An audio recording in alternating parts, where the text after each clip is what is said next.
Kenichi est un salarié japonais ordinaire. Un jour, alors qu'il se surmène comme d'habitude, il s'effondre sur le sol. Normalement, il devrait être envoyé dans un autre monde, mais dans le cas de Kenichi, il survit et intente un procès à sa société pour pouvoir prendre sa retraite dans une ferme. La vie se passe plutôt bien pour lui, mais tout à coup, alors qu'il se prépare à manger, il disparaît et apparaît au milieu d'une forêt.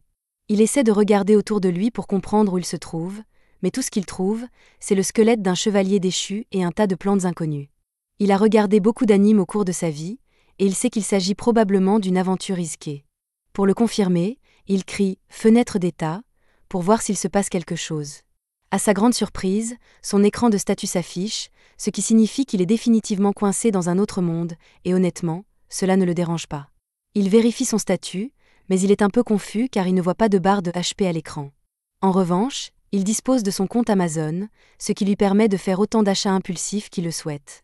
Il a également accès à une boîte à objets, alors il ramasse une poignée d'herbes pour tester les possibilités de la boîte à objets. Il met les mauvaises herbes dans sa boîte à objets et se rend compte qu'il peut séparer et récupérer les composants individuels des objets qu'il y met. Il décide également de tester le magasin et y jette un coup d'œil, mais malheureusement, il a toujours besoin d'argent pour acheter des objets. Un message indique qu'il peut échanger les objets de sa boîte contre de l'argent, mais pour l'instant, tout ce qu'il a, c'est de l'herbe, qui ne vaut pas grand-chose. Il n'a littéralement rien de valable à échanger contre de l'argent, et à ce rythme, il va probablement mourir de faim. C'est alors qu'il remarque l'équipement brillant du chevalier mort, et comme il est mort de toute façon, ce n'est pas comme s'il en avait encore besoin. La première chose que fait Kenichi est d'acheter des produits de première nécessité et du pain au magasin. Ensuite, il enterre le squelette du chevalier pour lui rendre hommage et quitte la région sur le nouveau vélo qu'il a acheté. Il est à la recherche d'un village pour parler à des gens et gagner de l'argent, mais il n'a aucune idée de l'endroit où il se trouve. Pour l'instant, il décide d'établir un campement pour la nuit, car il ne trouvera rien aujourd'hui. Cependant, s'il ne trouve pas de ville, il prévoit de revendre certaines des choses qu'il achète au magasin pour en tirer un énorme profit. S'il y parvient, il devrait pouvoir survivre et s'épanouir dans ce monde.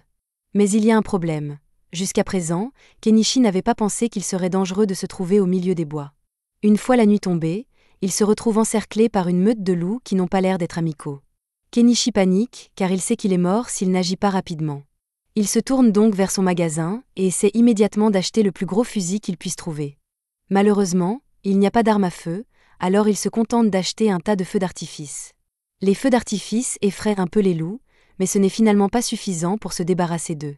Kenichi se met alors à chercher autre chose et finit par trouver un lance-pierre qu'il utilise pour tirer des balles sur les loups. La force des balles est telle qu'elle assomme quelques loups et pousse les autres à reconsidérer leurs options, car Kenichi n'est manifestement pas une cible aussi facile qu'il le pensait. Une fois que les loups ont reculé, Kenichi se précipite sur son vélo et s'enfonce dans la nuit pour s'éloigner le plus possible du territoire des loups. Le lendemain matin, Kenichi est épuisé par tout ce qu'il a fait à vélo, mais il n'a toujours aucune idée de l'endroit où il se trouve. Il achète une échelle et un télescope pour pouvoir grimper dans un arbre et observer ce qui l'entoure. Heureusement, il parvient à apercevoir une ville au loin, ce qui devrait lui permettre de commencer à gagner de l'argent s'il s'y rend. Il commence son long voyage à travers les prairies, mais lorsqu'il arrive enfin à la route principale, il manque de se faire écraser. Le conducteur de la charrette s'excuse d'avoir failli le renverser, et comme il se sent mal, il propose à Kenichi de l'emmener en ville. Il se présente comme étant Fuyu, un marchand, et celle qui se trouve à l'arrière du chariot est une barde itinérante, elle est donc une passagère. Pendant le trajet, Fuyu remarque que Kenichi est habillé de façon plutôt étrange. Il lui demande alors pourquoi il se rend en ville, et Kenichi répond qu'il a l'intention d'y ouvrir un commerce. Ils finissent par franchir les portes de la ville, Fuyu dépose Kenichi devant son magasin, et ce dernier l'aide à décharger sa cargaison. Fuyu remercie Kenichi pour son aide, mais c'est Kenichi qui devrait être reconnaissant car Fuyu l'a vraiment aidé. Pour montrer sa gratitude, il donne à Fuyu un sachet de poivre, mais lorsque Fuyu comprend ce que c'est, il avertit Kenichi de ne pas le vendre dans cette ville. Il existe une mafia des épices appelée Pikoba, qui détient un monopole total sur le marché des épices. Si Kenichi essaie de les concurrencer, il pourrait envoyer des assassins à ses trousses. Kenichi n'avait pas réalisé que le simple fait de vendre ses produits pouvait être aussi dangereux, et il est donc reconnaissant à Fuyu de l'avoir prévenu. Normalement, Fuyu ne voudrait pas risquer d'attirer l'attention de Pikoba, mais comme il s'agit d'une affaire privée entre lui et Kenichi, il décide d'acheter le poivre. Kenichi essaie de lui dire qu'il n'a pas à le payer, mais Fuyu insiste, car un marchand n'accepte jamais rien gratuitement, car cela signifierait qu'il doit une faveur à Kenichi. Kenichi peut comprendre cela, Il accepte donc le paiement de Fuyou, mais même s'il a fait une réduction à Fuyou, il a quand même gagné beaucoup plus que ce à quoi il s'attendait. Il n'a payé que 1000 yens pour ce poivre, mais Fuyou l'a payé l'équivalent de 100 000 yens. Kenichi se promène un peu dans la ville et finit par trouver une auberge et un restaurant locaux. Il y entre et est accueilli par l'hôtesse, Aslia. Il lui dit qu'il est ici pour se loger et qu'elle sera ravie de l'aider, alors elle le conduit à la réception. Le prix d'une chambre est d'une pièce de cuivre, et le paiement doit être effectué à l'avance. Kenichi lui donne donc l'argent. Il ne reste plus à Kenichi qu'à écrire son nom sur le contrat, mais Kenichi se rend soudain compte qu'il ne sait pas écrire dans la langue du pays. Aslia remarque les vêtements étranges de Kenichi et lui demande s'il est une sorte d'ambassadeur étranger, mais Kenichi lui répond qu'il est juste en ville parce qu'il veut monter sa propre affaire. Aslia lui apporte son soutien, mais elle ne pense pas que Kenichi sera accepté par la guilde des marchands, qui exige de ses membres qu'il sache lire, écrire et compter, ce qu'il ne sait apparemment pas faire. Kenichi sait parfaitement lire et écrire, mais il ne comprend pas la langue de ce pays. Quant aux mathématiques, il est plutôt doué, donc cela ne devrait pas poser de problème. Aslia ne croit pas que Kenichi sache vraiment faire des maths, alors elle lui pose un problème de multiplication de base pour le tester, et Kenichi répond instantanément, ce qui fait de lui un génie des maths dans ce monde.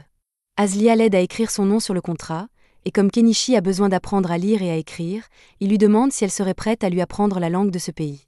Il lui propose de lui donner des bonbons en échange des leçons de langue, et lorsqu'elle entend « bonbons », elle est tout à fait d'accord. Il est pratiquement impossible de se procurer des bonbons dans le royaume de Kaden, car seuls les nobles ont le droit d'acheter ce genre de choses.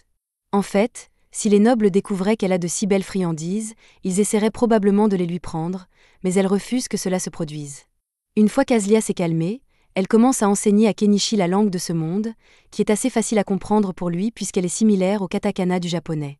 Les chiffres suivent également le même système décimal, si bien que Kenichi ne tarde pas à savoir lire et écrire parfaitement. Aslia est stupéfaite qu'il ait pu apprendre la langue en seulement quelques heures, et s'il peut faire cela, alors il est certainement assez intelligent pour se faire un bon nom en tant que marchand, et elle commence donc à le considérer comme un bon partenaire de mariage. Kenichi pense qu'Aslia plaisante, puisqu'il est assez âgé pour être son père, et ne prend donc pas sa déclaration au sérieux. Il termine le portrait qu'il avait dessiné d'elle, et quand Aslia le voit, elle est folle de joie parce qu'il lui ressemble exactement, et normalement, seuls les nobles ont droit à leur portrait. Kenichi lui a donné de délicieux bonbons et a dessiné un portrait pour elle. Elle ne peut donc pas le laisser partir sans lui donner quelque chose en retour, c'est pourquoi elle lui saute dessus, et cette nuit-là, Kenichi fait un clap. Le lendemain matin, Kenichi se rend à la guilde des marchands et rencontre l'un des représentants car il souhaite s'inscrire. Le représentant lui donne des documents à remplir, et une fois qu'il a terminé, il n'a plus qu'à payer les frais d'inscription pour devenir officiellement membre de la guilde marchande. Les frais d'inscription s'élèvent à une pièce d'argent, mais cela représente environ 50 000 yens. Il ne peut donc pas se permettre de tout payer en une seule fois et demande à payer en plusieurs fois. Heureusement, la guilde autorise les paiements partiels, et Kenichi est désormais un membre officiel de la guilde des marchands.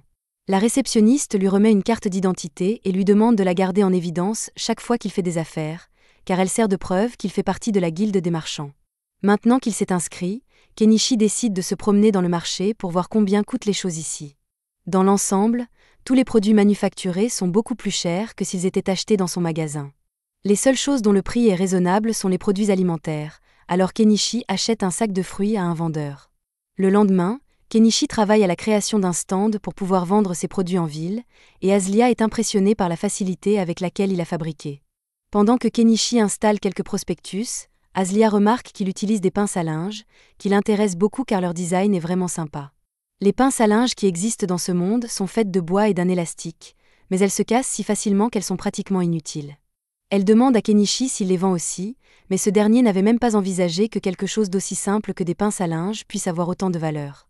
Plus tard dans la journée, Kenichi se rend au marché pour son premier jour en tant que marchand et trouve un bon emplacement à côté d'une vieille dame. Il lui demande si elle est d'accord pour qu'il y installe son étalage, et elle n'y voit aucun inconvénient, alors Kenichi sort son étalage de sa boîte à objets. Hanama est impressionnée par la sélection de marchandises de Kenichi, elle regarde un peu autour d'elle et repère les pinces à linge qu'il vend. Comme elle les aime beaucoup, elle propose d'en acheter quelques-unes, ce qui surprend Kenichi, qui ne pensait pas qu'elle voudrait soutenir son concurrent. Hanama lui fait remarquer qu'il n'y a pas de règle interdisant d'acheter chez lui, et qu'en plus, elle n'a pas l'intention d'avoir une sorte de rivalité avec lui de toute façon.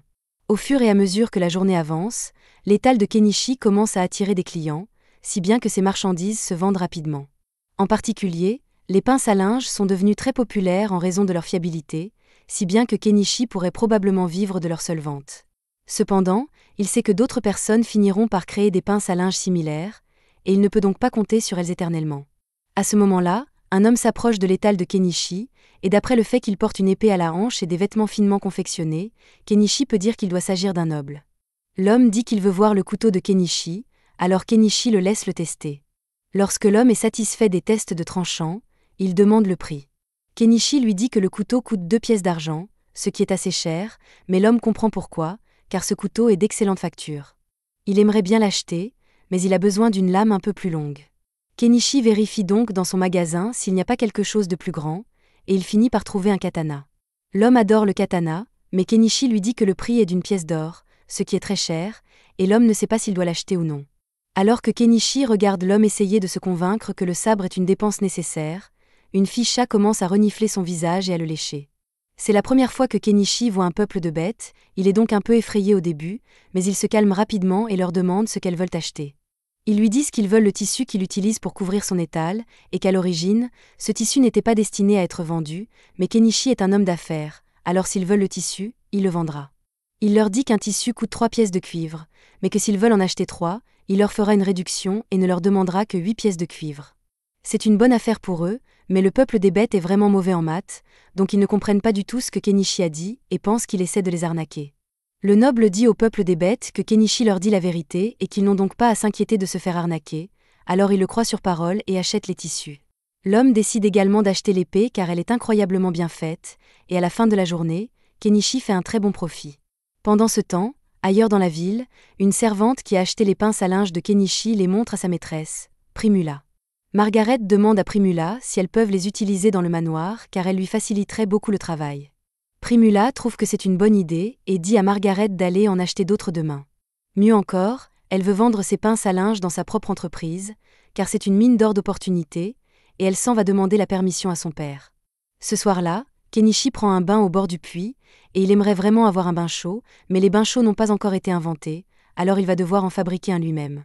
Il regarde dans le magasin pour voir s'il y a quelque chose qu'il pourrait utiliser pour faire un bain chaud, et trouve par hasard un tonneau à vendre.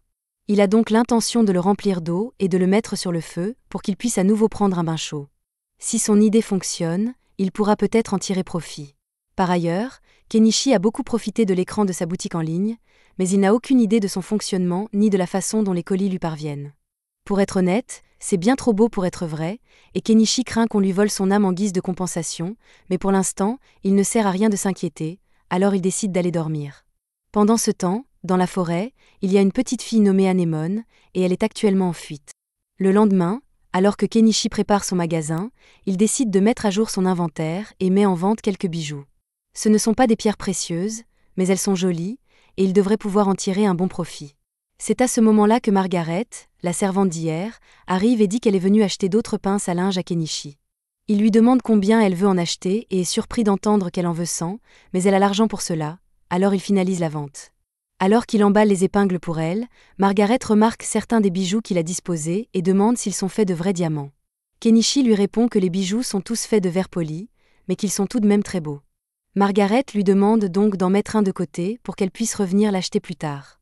Les affaires continuent comme d'habitude pendant le reste de la journée, mais juste au moment où Kenichi s'apprête à fermer boutique pour la journée, les fous de bêtes de la veille reviennent dans sa boutique. Ils ont l'air plutôt sérieux et Kenichi craint qu'ils ne soient là pour le battre, mais Miare s'approche de son visage et dit aux autres qu'elle sent une odeur d'épices venant de lui. Les autres bêtes commencent à faire la fête et demandent à Kenichi de leur vendre quelques-unes de ces épices, mais celui-ci hésite à le faire après ce qu'il a entendu sur le syndicat des épices. Il n'a aucune idée de la façon dont ils opèrent et de ce qu'ils lui feront s'ils découvrent qu'il vend des épices, alors il ne veut pas prendre le risque. Les hommes bêtes ne cessent de le supplier de faire une exception, mais les habitants de la région leur disent qu'ils ne peuvent pas s'attendre à ce qu'un nouveau venu comme Kenichi prenne des risques pour eux, et les hommes bêtes semblent avoir compris le message. Kenichi ne peut pas leur vendre d'épices, mais il n'enfreint aucune règle s'il partage un repas avec eux. Il invite donc le groupe à venir manger avec lui, mais il devra le faire dans les bois pour ne pas attirer l'attention. Les fous de bêtes sont très heureux d'entendre cela, et plus tard dans la nuit, ils rejoignent tous Kenichi et Hanama à la périphérie de la ville pour qu'ils puissent commencer à cuisiner. Kenichi est sur le point de commencer à cuisiner quand Hanama lui demande si elle peut l'aider, alors il lui dit de couper quelques légumes pour lui. Cependant, quand Hanama regarde les légumes, elle n'arrive pas à croire à quel point ils sont vibrants et juteux. Kenichi lui explique qu'il les a achetés dans un pays étranger et lui garantit qu'ils ont vraiment bon goût. Pendant que Kenichi et Hanama travaillent sur les légumes, Miale et les autres fous de bêtes sont occupés à pêcher des poissons dans la rivière, et ils parviennent bientôt à en attraper une bonne quantité. Maintenant que tous les ingrédients sont prêts, Kenichi commence à préparer le poisson avec les épices et jette le tout dans une marmite pour le faire cuire un moment, ce qui donne finalement un repas que les fous de bêtes adorent. Ils n'ont jamais rien goûté de tel auparavant, et sont donc très reconnaissants pour ce repas, mais toute cette bonne nourriture leur donne une envie folle d'alcool. Hanama leur demande de faire preuve de retenue, car l'alcool est très cher, mais Kenichi ne voit pas d'inconvénient à leur en donner un peu à boire. Il sort donc une bouteille d'alcool bon marché et leur verse 2 verres, mais en échange, il leur demande de jurer qu'ils ne parleront jamais à personne du repas qu'il leur a préparé. Hanama avertit Kenichi qu'il est un peu trop généreux, mais il ne voit rien de mal à laisser les bêtas s'amuser, d'autant plus qu'ils ont l'air de bonnes personnes. Cette nuit-là, ils boivent ensemble, se baignent ensemble et finissent par s'endormir à la belle étoile, et Miale semble vraiment apprécier Kenichi à présent. Le lendemain matin, Kenichi revient à l'auberge et Azalea est un peu contrarié parce qu'il est resté dehors toute la nuit. Kenichi essaie d'expliquer qu'il n'a fait que passer la nuit avec un couple de beast folk à l'extérieur de la ville, mais à en juger par la fourrure de femme-chat sur sa veste, elle pense que Kenichi a fait bien plus que passer la nuit, et elle est furieuse qu'il ait choisi de le faire avec une femme-chat plutôt qu'avec elle. Plus tard dans la journée, Kenichi prépare son magasin pour une nouvelle journée de travail, mais pendant qu'il le fait, Margaret arrive avec Primula pour visiter le magasin de Kenichi. Kenichi est d'abord distrait par la beauté de Primula, puis il remarque Margaret debout derrière elle et réalise qu'elles doivent être ici pour acheter le collier que Margaret lui a demandé hier. Il l'apporte et Margaret le paie avant de le donner à Primula pour qu'elle puisse l'inspecter. Vu la qualité de la fabrication, elle a du mal à croire qu'il n'est pas fait de vrais diamants. Elle lui demande s'il en a d'autres en stock, alors Kenichi en achète plusieurs dans son magasin et les lui montre. Primula est incroyablement impressionnée par la qualité des produits de Kenichi et par le fait qu'il possède une boîte à objets. Elle a une requête à lui faire. Elle lui dit qu'elle est la fille du propriétaire de la Mallow Trading Company, et que si Kenichi veut bien l'accompagner, elle aimerait le présenter à son père. Kenichi apprécie l'idée de rencontrer la propriétaire d'une importante société commerciale, mais il hésite à rencontrer des gros bonnets, car cela pourrait lui causer des ennuis. Cependant, Hanama lui dit que le père de Primula est bien connu en ville et que tout le monde dit que c'est un homme de bonne moralité, donc Kenichi n'a pas à s'inquiéter d'avoir des ennuis avec lui. Kenichi accepte donc d'accompagner Primula, qui l'invite à se joindre à elle dans sa calèche pour rencontrer son père. En chemin, Primula lui montre des répliques de pinces à linge qu'elle a fabriquées, et bien que la forme en bois soit assez facile à copier, la pince en métal était trop complexe à fabriquer pour son artisan. Kenichi comprend pourquoi ils n'ont pas réussi à trouver la solution, car même lui ne sait pas comment les ressorts sont fabriqués, mais il sait que c'est un processus compliqué. Ils finissent par arriver à la maison de Primula, et Kenichi est stupéfait de voir à quel point elle est immense, mais comparée aux maisons des nobles d'ici, Primula dit qu'elle est en fait assez petite. Ils entrent et Kenichi est présenté au père de Primula, Mallow. Ils se saluent tous les deux, et Mallow invite Kenichi à s'asseoir pour qu'ils puissent commencer leur discussion. Une fois installés, Kenichi montre à Mallow quelques-uns des bijoux qu'il possède, et Mallow est aussi impressionné que Primula. De plus, Primula lui dit que Kenichi possède une boîte à objets, ce que Mallow trouve intéressant car il en a une lui aussi. C'est grâce à sa boîte à objets qu'il a pu monter sa société commerciale à ce niveau. Il pense donc que Kenichi pourrait réussir en l'utilisant correctement, même si pour l'instant, il ne l'utilise que pour stocker ses provisions. Quoi qu'il en soit, la raison pour laquelle Mallow souhaitait rencontrer Kenichi est qu'il voulait discuter de la possibilité que Kenichi devienne le fournisseur officiel de la société Mallow. Kenichi s'attendait à une telle proposition et suppose que Mallow a l'intention de la commercialiser de manière à maximiser ses profits. Cependant, si c'est ce que Mallow recherche, Kenichi lui demande pourquoi il n'a pas continué à acheter les articles de son magasin à bas prix pour les revendre plus tard. Mallow aurait certainement pu le faire, mais c'est une tactique commerciale sournoise, et si Kenichi découvrait qu'il revendait ses produits sans autorisation, il ne serait pas très content. De plus, le fait d'avoir une conversation directe avec Kenichi donne à Mallow un avantage sur ses concurrents, qui finiraient par l'approcher à leur tour. Cela dit, Mallow souhaite entamer des négociations en vue d'un partenariat et propose à Kenichi de lui verser 50% du prix de vente au détail de ses produits. Kenichi aurait pu demander mieux, mais cela ne le dérange pas, car sa boutique en ligne lui rapporte déjà beaucoup d'argent. Il accepte donc l'offre de Mallow, et les deux hommes se serrent la main. Il signe officiellement le contrat de fourniture, et les premiers articles qu'il fournit à Mallow lui rapportent plus d'1 million de yens. Cependant, lorsque Primula voit tous les beaux bijoux que Kenichi a en stock, elle en tombe amoureuse et demande à son père si elle peut les acheter à Kenichi pour elle-même. Mallow n'y voit aucun inconvénient et Primula lui propose de lui payer 10 pièces d'or, ce qui équivaut à 2 millions de yens. Pour la première fois depuis son arrivée, Kenichi a un solde bancaire à 8 chiffres. Puisqu'il s'en sort si bien, Il décide de commencer à mettre en place sa vie tranquille et achète une maison dans son magasin. Le lendemain, il quitte les murs de la ville et part dans la forêt à la recherche d'un bon endroit pour y installer sa maison. Avant de partir, il informe Azalea de son plan pour qu'elle ne s'inquiète pas, mais elle trouve un peu étrange que Kenichi choisisse volontairement de vivre dans la dangereuse forêt au lieu de rester en ville. Une fois qu'il a trouvé un bon endroit, Kenichi achète un désherbeur et commence à aménager la zone, mais il se heurte à un problème, car même si les autres articles de son magasin sont plutôt bon marché, le carburant est toujours cher, quel que soit le monde dans lequel on vit. Il n'y a rien qu'il puisse faire, alors il s'accommode du coût élevé et continue à travailler jusqu'à ce qu'il ait réussi à se frayer un chemin pour entrer et sortir de la forêt. Après cela, il doit commencer à se débarrasser de tous ses arbres, il achète donc une tronçonneuse et commence à couper. Après plusieurs heures de travail acharné, Kenichi a finalement réussi à couper un grand nombre d'arbres dans la région, et il ne lui reste plus qu'à les écarter du chemin. Cependant, lorsqu'il essaie de placer les arbres dans sa boîte à objets, il n'y parvient pas. Il semble que les arbres soient trop longs pour y entrer, il va donc devoir ressortir sa tronçonneuse et les couper en morceaux plus faciles à gérer. Il finit par raccourcir les arbres en bûches de 10 mètres, ce qui lui permet de les ranger dans sa boîte à objets, et il a presque fini d'enlever les arbres. La seule chose qui lui reste à faire est d'enlever toutes les souches, mais cela va demander beaucoup de travail et le soleil se couche déjà.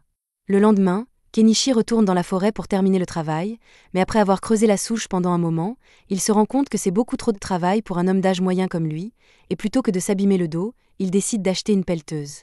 Cependant, une fois qu'il l'a vue, il se rend compte qu'il vient de dépenser 1,2 million de yens pour de la machinerie lourde parce qu'il ne voulait pas faire de travail manuel. Il le regrette un peu, mais en même temps, cela signifie qu'il n'aura pas à travailler aussi dur, alors peut-être que l'investissement en valait la peine. Il démarre le moteur, mais il se rend compte que cet engin fonctionne au diesel et que son magasin n'en vend pas du tout. Il commence à paniquer, car ce serait un énorme gâchis s'il ne pouvait pas utiliser la pelleteuse après avoir dépensé tant d'argent pour elle. Il réfléchit un instant et se rend compte qu'il pourrait probablement fabriquer son propre diesel en mélangeant du kérosène et quelques additifs. Mais au moment d'essayer, il se rend compte qu'il pourrait détruire le moteur de la pelleteuse s'il se trompait dans les proportions du mélange, alors pour être sûr, il décide de tester d'abord son mélange sur un générateur diesel. Après l'avoir rempli, il essaie de le mettre en marche et il semble fonctionner correctement. Il sait donc que son diesel maison fonctionnera avec la pelleteuse et il a l'intention de revenir demain pour terminer le travail. Entre-temps, il doit faire quelque chose pour lutter contre les insectes, et le lendemain, il décide de se rendre dans une boutique de magie locale pour acheter des pierres magiques anti-insectes. Lorsqu'il entre dans la boutique, le sorcier qui en est le propriétaire accueille Kenichi et lui demande d'où il vient, car il ne l'a jamais vu dans le coin. Kenichi explique qu'il est un étranger qui vient d'ouvrir une boutique en ville et qu'il est ici pour acheter des pierres anti-insectes. Le sorcier lui dit que ces pierres coûtent 3 pièces d'argent, mais que c'est très cher. Kenichi essaie donc de faire un marché et propose au sorcier de lui donner 2 oranges s'il peut baisser le prix. Le sorcier n'a jamais vu d'orange auparavant, il pense donc qu'il s'agit d'une sorte de fruit exotique et accepte de faire une réduction à Kenichi pour cette raison. Plus tard dans la journée, Kenichi va parler à Hanama, qui lui dit que le sorcier est un homme très cultivé, et que c'est donc une bonne personne à avoir comme ami. C'est à peu près tout le contraire du criminel recherché Chaga, dont les avis de recherche ont été placardés dans toute la ville. C'est le chef d'un groupe de bandits notoires, et la récompense pour sa capture est très élevée. En fait, cette nuit-là, Chaga organise un raid sur un chariot rempli d'esclaves en cours de transport, et qui sait ce qu'il compte en faire. Le lendemain, Kenichi retourne dans la forêt pour pouvoir enfin utiliser sa pelleteuse, et il ne regrette plus son achat car non seulement elle lui facilite grandement le travail, mais elle est aussi très amusante. Maintenant, rien ne peut l'empêcher de réaliser son rêve de vivre une vie tranquille dans les bois, mais après avoir dépensé autant d'argent pour la pelleteuse, il est dangereusement proche de la faillite, et il va donc devoir mettre un frein à tout progrès dans la construction. Un peu plus tard, Kenichi retourne voir Mallow et Primula dans l'espoir de leur vendre du sel et du sucre pour faire un bon profit. Mallow teste le sucre et est satisfait de sa qualité, mais il ne peut pas l'acheter à Kenichi. L'État se réserve tous les droits sur le sucre et le sel, et Mallow aurait des ennuis s'il les achetait auprès d'une source non autorisée. En revanche, les bijoux que Kenichi lui a vendus auparavant se vendent comme des petits pains, et Mallow aimerait bien en acheter d'autres immédiatement. Les bijoux supplémentaires que Kenichi vient de vendre lui ont rapporté 15 pièces d'or, soit environ 3 millions de yens. Il a maintenant assez d'argent pour acheter la cabane en rondins qu'il a trouvée dans son magasin. Honnêtement, il n'arrive toujours pas à croire qu'une cabane entière est en vente dans son magasin, et ce pour seulement 1,7 million de yens. Cela semble presque trop beau pour être vrai, mais Kenichi ne veut pas rater l'occasion et achète la cabane. Malheureusement, la cabane doit provenir d'IKEA, car lorsqu'il l'achète, il se retrouve noyé dans une pile de planches de bois et des instructions qu'il ne sait pas comment suivre. Il prend le temps de lire les instructions à la main et, comme il le craignait, le montage de cette chose va être une véritable galère. Mais il a déjà payé, alors il n'a pas d'autre choix que d'en finir. Alors que Kenichi commence à construire, les Beast Folk de tout à l'heure passent par là, et en signe de gratitude, ils décident d'aider Kenichi dans sa construction. Plusieurs semaines passent, et grâce à l'aide des Beast Folk, Kenichi a pu progresser régulièrement dans la construction de sa cabane, tout en gardant son échoppe ouverte. Après un peu moins d'un mois de travail, la construction de la cabane est enfin terminée. Il n'aurait pas pu faire tout cela en si peu de temps sans l'aide des Beast Folk, alors pour les remercier, il organise une belle fête barbecue. Cependant, même si la cabane est enfin terminée, il reste encore une tonne de choses que Kenichi doit faire par lui-même, comme peindre les murs et le toit et produire de l'électricité. Il lui a fallu un mois de plus pour s'occuper de toutes ses affaires, mais une fois que tout a été fait, la maison de Kenichi est complètement autosuffisante. Il a construit une clôture autour de sa maison et de sa ferme et, pour ce qui est de l'électricité, il a installé quelques panneaux solaires. Maintenant qu'il a enfin fini d'aménager la maison de ses rêves, la première chose que fait Kenichi pour fêter l'événement est de prendre un bon bain chaud, même s'il doit encore trouver un moyen d'avoir de la plomberie à l'intérieur, car il a dû faire plusieurs voyages à vélo pour remplir sa baignoire. Le lendemain matin, Kenichi retourne à l'auberge pour annoncer à Azalea qu'il a enfin terminé sa cabane dans la forêt et qu'il ne restera donc plus à l'auberge. Azalea est un peu surprise car elle ne pensait pas que Kenichi était sérieux lorsqu'il a dit qu'il voulait construire une maison dans la forêt, mais elle est également heureuse qu'il ait pu atteindre l'un de ses objectifs, même si cela signifie qu'elle ne pourra plus le voir aussi souvent. Le lendemain, Kenichi se réveille dans sa cabane, et comme le temps est magnifique, il décide de sortir pour prendre quelques photos des fleurs locales. Cependant, sa petite balade est interrompue lorsqu'il manque de se faire tirer dessus par une flèche. Kenichi est tellement surpris qu'il tombe de son vélo, mais d'autres flèches sont tirées vers lui, et il se réfugie derrière un arbre. Ceux qui tirent les flèches sont de nouveaux Beast Folk qui vivent dans la forêt, et pour leur défense, ils étaient là pour chasser, et ils l'ont donc instinctivement attaqué. Mais même après avoir réalisé que Kenichi est l'humain qui a construit une maison dans cette forêt, il s'en fiche et décide de le tuer quand même. Kenichi n'a aucune idée de la raison pour laquelle ces Beast Folk l'attaquent, mais il n'a pas l'intention de rester les bras croisés et de les laisser faire ce qu'ils veulent, alors il fouille dans son inventaire et sort son lance-pierre pour riposter. Les Beast Folk sont un peu effrayés, car ils ne s'attendaient pas à ce que le faible humain riposte, et ils commencent à réévaluer leur choix lorsque Kenichi leur lance des feux d'artifice et sort sa pelleteuse. Les Beast Folk n'ont pas l'intention d'attendre de voir ce que cette chose peut faire, alors ils s'enfuient tous, et Kenichi se demande ce qui s'est passé, mais juste à ce moment-là, il remarque un animal blessé qui crie de douleur au pied de l'arbre. Il a reçu une balle dans la patte et ne tiendra probablement pas longtemps si Kenichi ne fait pas quelque chose rapidement. Il s'approche du chat, mais celui-ci ne lui fait pas confiance et grogne lorsqu'il s'approche de lui. Kenichi ne veut pas se faire mordre, alors il dépense un peu d'argent pour acheter une armure de coussin au cas où le chat essaierait de le mordre. Mais alors qu'il s'apprête à retirer la flèche, le chat se défend à peine, il doit donc être à bout d'énergie. Il achète donc une bouteille d'alcool pour désinfecter la plaie et applique ensuite une crème antibiotique.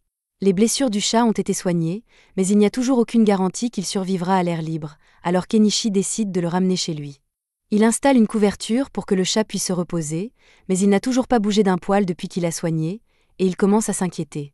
Il n'a pas vu de vétérinaire depuis qu'il est arrivé dans cette ville, mais il y a peut-être une sorte de magie de guérison qu'il peut utiliser, alors il va demander au magicien ce qu'il en est. Le sorcier écoute l'histoire de Kenichi et se rend compte qu'il a dû trouver un lynx, mais il ne comprend pas pourquoi Kenichi voudrait s'embêter à le soigner puisqu'il pourrait facilement le tuer et vendre sa fourrure pour en tirer un bon profit. Le sorcier n'étant pas d'une grande aide, Kenichi retourne à l'extérieur, et alors qu'il passe par là, Miare saute sur lui et commence à renifler. Elle sent l'odeur d'un lynx sur lui, et son peuple considère les lynx comme des messagers de Dieu, alors elle est très excitée et veut le voir de ses propres yeux. Elle suit Kenichi jusqu'à sa maison, et dès qu'elle voit le lynx, elle peut déjà dire que sa blessure a été causée par le chien Beast Folk, et elle jure de leur faire payer. Pendant ce temps, le lynx semble aller un peu mieux, mais il continue d'essayer de lécher sa blessure, si bien que Kenichi est obligé de lui coller un cône sur la tête. Miare est impressionnée par les compétences de Kenichi en matière de soins de santé. Elle lui demande s'il est médecin, mais il lui répond qu'il connaît juste quelques notions de premier secours. Miare veut remercier Kenichi d'avoir sauvé le lynx roux, alors elle sort et chasse rapidement pour donner à Kenichi de la viande d'oiseau, et une fois qu'elle a ramené sa prise, Kenichi la fait griller pour leur dîner. Après le repas, Miare est épuisée et demande à Kenichi de la laisser passer la nuit ici. Kenichi lui demande si elle peut laisser tomber son travail et passer la nuit ici, mais elle est plus préoccupée par le lynx roux que par son travail en ce moment. Kenichi accepte de la laisser passer la nuit, mais il n'a qu'un seul lit, alors Miare suggère qu'ils dorment tous les deux ensemble, et Miare finit par se retrouver sur Kenichi plus tard dans la nuit. Quelques jours plus tard, le chat semble aller beaucoup mieux, et Kenichi décide de commencer à travailler dans sa ferme. Mais même s'il peut acheter des semis et des outils pour sa ferme, il doit toujours penser à sa situation en matière d'eau, car devoir courir jusqu'à la rivière chaque fois qu'il veut arroser ses cultures serait très pénible à gérer. La première chose qui lui vient à l'esprit est de construire un puits avec une pompe, mais ce sera pour demain, car il est trop fatigué pour le faire aujourd'hui. Il va se coucher et, le lendemain matin, il se réveille avec la sensation du lynx qui lui a sauté sur l'estomac. Même si cela lui fait mal, il est heureux de voir que le lynx est plein d'énergie, alors il lui enlève son cône et le relâche dans la nature pour qu'il vive sa vie. Revenons à l'affaire du puits.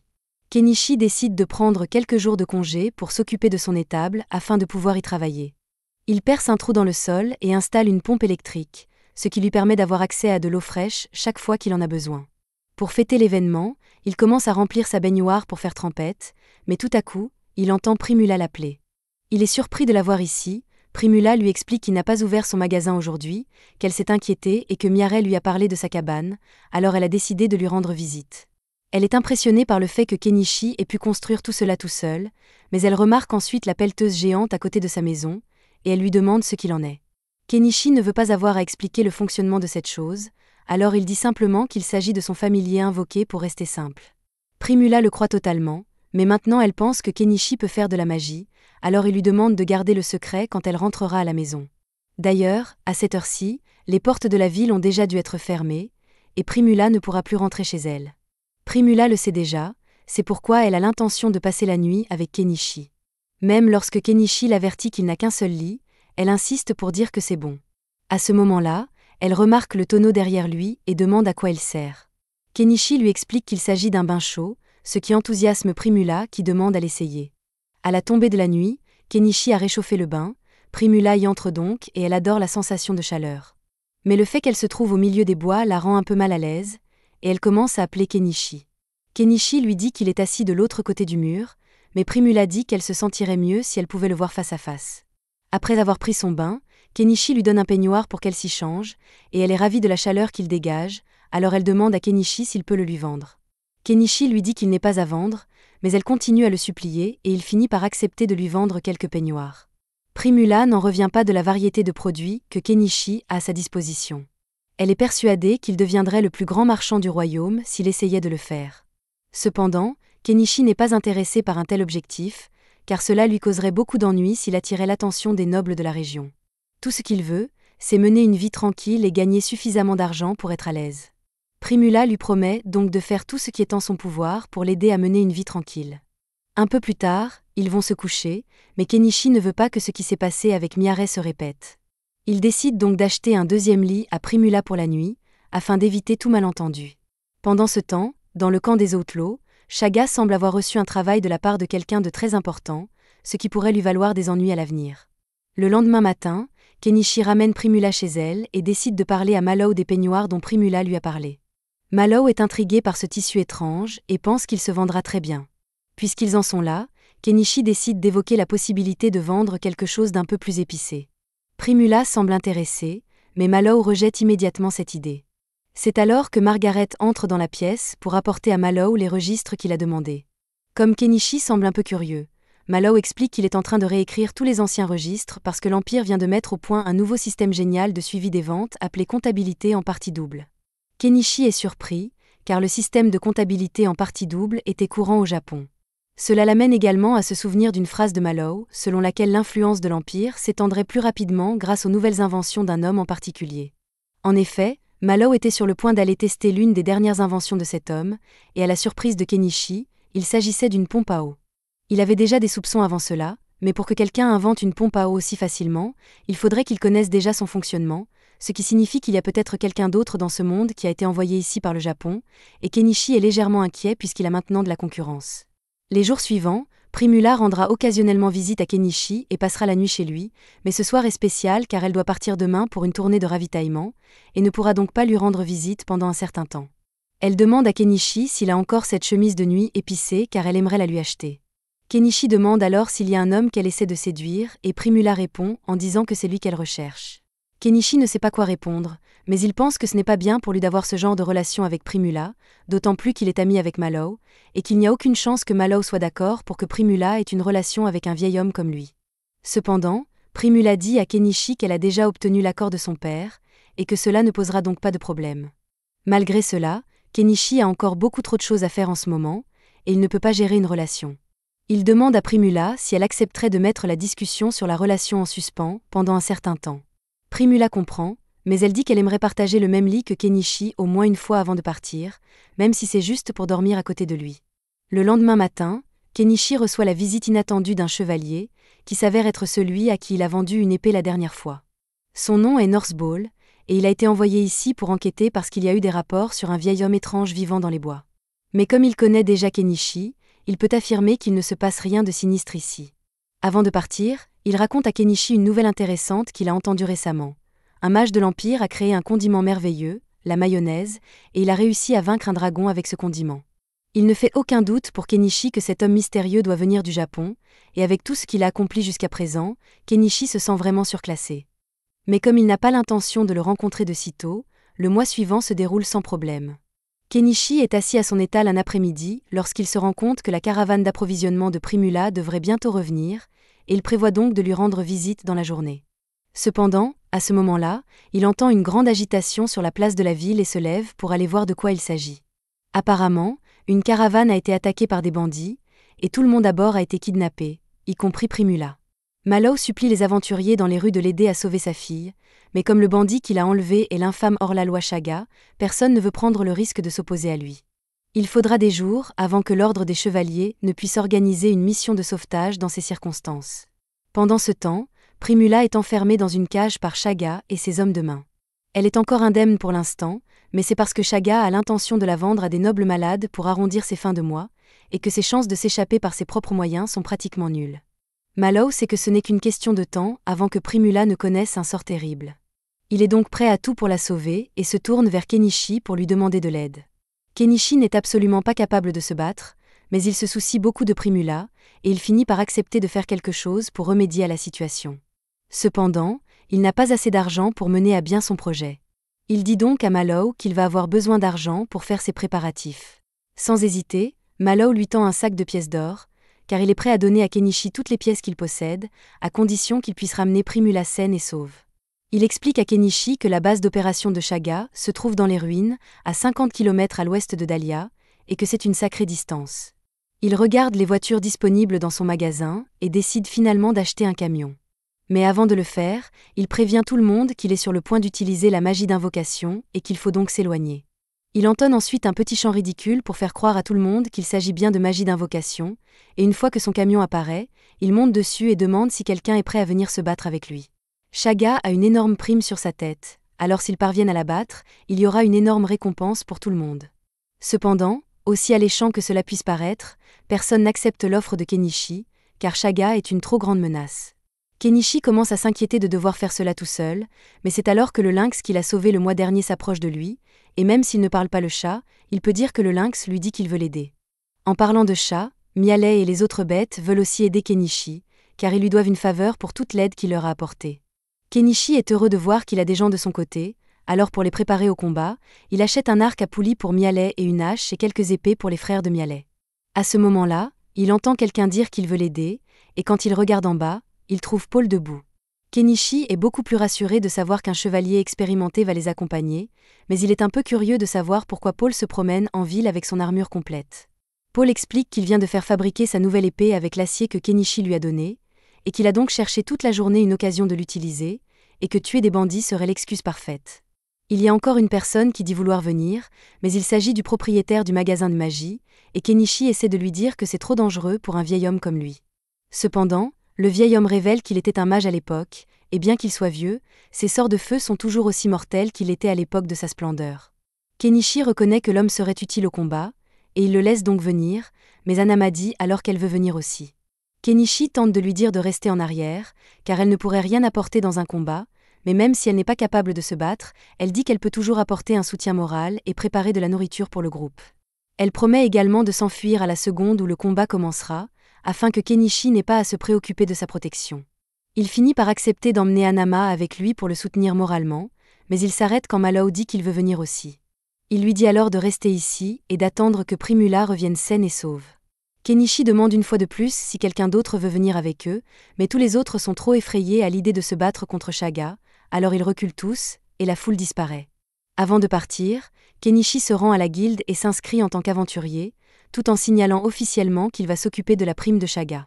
Le groupe part ensuite dans le camion de Kenichi, mais alors qu'il quitte la ville, tous les gens qui étaient trop effrayés pour se battre commencent à se moquer de lui parce qu'ils pensent que Kenichi va juste s'enfuir avec l'argent que Mallow lui a donné. Pendant ce temps, dans les ruines, la cellule de Primula est ouverte pour que la fille que Shaga a capturée comme esclave puisse lui apporter de la nourriture. Cependant, Primula remarque que la jeune fille est affamée et lui propose de lui donner du pain à la place. La jeune fille est reconnaissante de la gentillesse de Primula et commence à manger tout de suite, et pendant qu'elle mange, Primula lui pose quelques questions. Elle apprend que la jeune fille est également retenue en captivité ici, et lui demande donc si elle veut s'échapper avec elle. La jeune fille aimerait bien sortir d'ici, mais elle ne pense pas que ce soit possible dans les circonstances actuelles. Cependant, Primula est sûre que ce n'est qu'une question de temps avant que les secours n'arrivent. Après s'être rapprochés de la base, Kenichi et les autres s'arrêtent pour faire une pause. Une fois qu'ils ont fini de manger, Kenichi fait asseoir tout le monde pour commencer leur réunion stratégique. Kenichi propose un plan d'assaut de base, et tout le monde pense que son plan est bon. Ils se mettent donc tous en position, et Mialet est envoyée en reconnaissance. Kenichi parvient à rester en contact avec elle en utilisant des radios qu'il a achetées, mais pour rester simple, lorsque Mialet pose des questions sur la radio, il lui dit simplement qu'il s'agit d'un appareil magique qui leur permet de parler sur de longues distances. Maintenant que Mialet est en mesure de jouer le rôle d'éclaireur, Kenichi et les autres montent tous dans le camion pour se mettre en route, et Hanama reste en arrière pour sa propre sécurité. Comme il n'y a aucune garantie de victoire, Kenichi demande à Hanama d'aller contacter la guilde des aventuriers s'ils ne reviennent pas dans la journée. Tard dans la nuit, Kenichi demande à Mialet de faire le point sur les bandits, et d'après ce qu'elle voit, il semble que les bandits fassent la fête. En fait, la plupart des bandits sont ivres en ce moment, et c'est donc l'occasion rêvée pour eux d'attaquer. Avant qu'ils n'entrent, l'un des hommes bêtes attire l'attention de Kenichi et lui tend une noix. Kenichi demande ce que c'est, et l'homme bête lui explique qu'il s'agit d'une pilule pour l'aider à oublier qu'il va devoir tuer des gens. Apparemment, cela suffit à Kenichi, qui avale une bouchée de la pilule et se retrouve instantanément embarqué dans le voyage le plus intense de sa vie. Kenichi ne sait presque plus ce qui se passe, mais il se souvient qu'il a une mission à accomplir, alors il prend le volant et commence à conduire comme un fou à travers la forêt. Dans le camp des bandits, tous les bandits sont encore occupés à s'amuser. Soudain, 2 d'entre eux aperçoivent le camion qui s'approche et sont abattus d'une balle dans la tête par Mialet. Le vieil homme grimpe donc sur le toit du camion et lance un sort d'explosion pour faire un trou dans la porte. À ce stade, tout le camp des bandits est en état d'alerte, mais il est déjà trop tard, car Kenichi et les autres ont réussi à pénétrer à l'intérieur. Comme les bandits ont beaucoup bu, ils sont tous ivres et n'ont pas d'armure. Mialet et ses frères peuvent donc se débarrasser rapidement des premiers qui arrivent à portée de tir. Paul sort alors du camion, et il est très excité à l'idée de teindre sa nouvelle épée avec le sang de ses ennemis. Kenichi est tellement impressionné par la force de Paul qu'il se laisse distraire, et un bandit tente de profiter de l'occasion pour le poignarder dans le dos, mais heureusement, le lynx intervient pour le sauver juste à temps. D'autres bandits commencent à émerger des ruines, alors Kenichi décide de sortir l'artillerie lourde et convoque sa pelleteuse pour les écraser. Le peuple des bêtes continue de faire de son mieux pour éliminer autant de bandits que possible, et Paul est ici en train de montrer sa supériorité sur les bandits. Alors que Kenichi tourmente les bandits avec sa pelleteuse, il perce accidentellement un trou dans l'un des murs et trouve une tonne de prisonniers des bandits à l'intérieur. Il vérifie si Primula est à l'intérieur avec eux, mais à sa grande horreur, il semble que Shaga ait anticipé leur mission de sauvetage car il retient Primula en otage au sommet d'une tour. Primula est soulagée que Kenichi soit venu la sauver, mais Shaga est mortifié car tous ses hommes ont été anéantis. Il pensait qu'un groupe serait envoyé pour sauver Primula, mais il n'aurait jamais imaginé qu'il serait aussi fort. Cependant, même dans la situation actuelle, Shaga pense toujours qu'il a le dessus, et il demande à Kenichi et aux autres de déposer leurs armes immédiatement s'ils ne veulent pas qu'il la poignarde ici même. Ils se fichent tous sur place car ils ne veulent pas que Primula soit blessée, mais Kenichi n'a pas l'intention de laisser Shaga s'échapper. Alors, pendant que Shaga ne regarde pas, il achète un pointeur laser et dit à Mialet de tirer sur Shaga quand il donnera le signal. Mialet comprend le message, Kenichi déplace le pointeur laser jusqu'à l'œil de Shaga pour l'aveugler, et à la seconde où il lâche Primula à cause de la douleur, Mialet tire directement dans l'épaule de Shaga. Kenichi monte les escaliers en courant pour mettre Primula à l'abri, alors que Shaga a retrouvé la vue et s'apprête à les attaquer tous les deux. Heureusement, avant qu'il ne puisse faire quoi que ce soit, l'esclave utilise une sorte de magie pour le faire tomber dans les escaliers. Une fois au sol, il est parfaitement aligné pour que Mialet lui tire une balle dans la tête. Le groupe est victorieux et Primula est enfin en sécurité. La première chose qu'ils font est d'envoyer Nanji annoncer la bonne nouvelle à Hanama. Ensuite, Kenichi range ses véhicules et achète des vêtements pour tous les prisonniers qu'ils ont sauvés. Pendant qu'il se nettoie, il remarque la petite fille et demande à Primula de la laver, et pendant ce temps, il lui donne une paire de ciseaux pour lui couper les cheveux. Primula jette un coup d'œil aux ciseaux et demande immédiatement à Kenichi s'il peut lui en vendre d'autres, car ce serait un article très populaire, mais les autres femmes lui rappellent alors qu'elle est nue, et elle recule, embarrassée. Une fois que tout le monde s'est habillé, Kenichi va parler à la petite fille et se présente à elle. Elle lui dit qu'elle s'appelle Anémone et qu'elle a une lettre importante à lui remettre. Il s'agit d'une lettre dénonçant le noble qui finance tous les enlèvements de Chaga, et Paul promet de s'assurer que ce noble sera puni pour ses crimes. L'incident est donc officiellement clos, et il semble qu'ils pourront rentrer en toute sécurité à Dahlia. Mais d'abord, tout le monde est très fatigué, alors ils s'endorment pour la nuit. Le matin, Kenichi ramène tout le monde en ville, et les habitants attendent avec impatience de voir si Kenichi a finalement réussi. Alors que son camion s'arrête sur la place de la ville, Primula en descend et court se jeter dans les bras de son père, ravi de le revoir. Pendant leur retrouvaille, Mallow remarque que la robe que porte Primula est de très bonne qualité. Elle lui dit fièrement que c'est Kenichi qui la lui a offerte, et ils ont tous les deux la même idée. En parlant de Kenichi, Mallow réalise qu'il ne l'a pas encore remercié correctement. Il s'approche donc de lui et lui exprime sa profonde gratitude pour avoir ramené Primula. Profitant de l'occasion, Mallow demande à Kenichi s'il a réussi à récupérer tous les biens volés par Chaga et son gang. Kenichi lui explique alors qu'il a tout mis dans sa boîte à objets, mais que le butin n'est pas ce à quoi il s'attend. Ce que Kenichi a dans sa boîte, ce sont des têtes coupées. Plus tôt, dans les ruines, avant que Kenichi et les autres ne retournent en ville, les Beastfolk lui avaient dit qu'il devrait couper les têtes de tous les bandits. Chaga et son équipe sont très connus, et une énorme prime est placée sur leur tête. Pour la réclamer, Kenichi devra présenter la tête de Chaga comme preuve de sa mort. Cependant, toutes ces têtes commenceront bientôt à sentir mauvais, il serait donc bien mieux de les stocker dans sa boîte à objets. C'est certainement l'une des choses les plus dérangeantes que Kenichi ait dû faire, mais il n'a pas le choix. Il commence donc à charger les têtes dans sa boîte. Profitant de l'occasion, il récupère également tout ce que les bandits avaient volé, y compris un sac rempli de 100 pièces d'or et divers objets de valeur. Il ramène aussi toutes les femmes qui étaient prisonnières de Chaga, mais il ne sait pas trop quoi faire d'elles. Avant de revenir à Dahlia, il leur a demandé si elles voulaient qu'il les ramène dans leur village, et certaines ont accepté. Mais pour d'autres, lorsque Chaga les a capturées, il a brûlé leur maison et tué leur famille, elles n'ont donc plus de foyer où retourner. Kenichi comprend leur situation et les invite à revenir avec lui à Dahlia, où elles auront de meilleures chances de recommencer leur vie. Les femmes semblent ravies de cette idée. Kenichi se tourne ensuite vers Anémone et lui demande si elle connaît son village d'origine. Elle lui répond que son village s'appelle Oru, mais qu'il est très loin d'ici, à environ 800 km, ce qui rendrait le voyage long et difficile. Cependant, Kenichi est prêt à l'accompagner si elle souhaite rentrer. Mais Anémone n'a aucune intention de retourner dans ce village, car elle y a été vendue comme esclave par les siens. Dans ce cas, Kenichi lui demande si elle aimerait l'accompagner à Dahlia, et Anémone accepte avec enthousiasme. Kenichi passe ensuite un certain temps à conduire les femmes à leurs différentes destinations, et une fois cela fait, il se rend à la guilde avec les autres pour réclamer la prime. La réceptionniste de la guilde est horrifiée en voyant une tête coupée posée devant elle, mais il y en a 50 autres, alors Kenichi commence à les sortir de son stockage. Le personnel de la guilde a beaucoup de travail à faire, car ils doivent inspecter chaque tête. Pendant ce temps, Kenichi se met à l'écart pour se reposer. Le magicien s'approche de lui et lui dit qu'avec sa magie d'invocation étrange et sa boîte à objets incroyablement grande, si les nobles venaient à découvrir son existence, sa vie deviendrait très compliquée. Mais cela ne fait que renforcer la détermination de Kenichi à rester discret. En parlant de nobles, Paul s'approche de Kenichi et lui dit qu'il va rencontrer le seigneur local, Aspius, pour l'informer des nobles corrompus qui soutenaient secrètement les opérations criminelles de Chaga. Plus tard dans la soirée, la guilde termine enfin le calcul de la récompense. Elle s'élève à 861 pièces d'or au total, et Kenichi propose de la partager équitablement entre tous. Cependant, Anama lui dit qu'elle ne mérite pas de part, car elle n'a rien fait pendant la mission. Sa vie n'a jamais été en danger, et elle ne pense pas qu'il serait juste qu'elle reçoive une récompense. Cependant, elle espère que Kenichi pourrait lui faire une petite faveur. Elle souhaite s'occuper d'Anémone comme si c'était sa propre fille, car celle-ci lui rappelle sa propre enfant. Kenichi n'a aucune objection à sa demande, car il est sûr qu'Anama prendra bien soin d'Anémone. Il la laisse donc s'en occuper et part en ville. Je suis sûr qu'Anama avait de bonnes intentions en proposant de s'occuper d'Anémone, mais littéralement quelques minutes plus tard, elle perd l'enfant.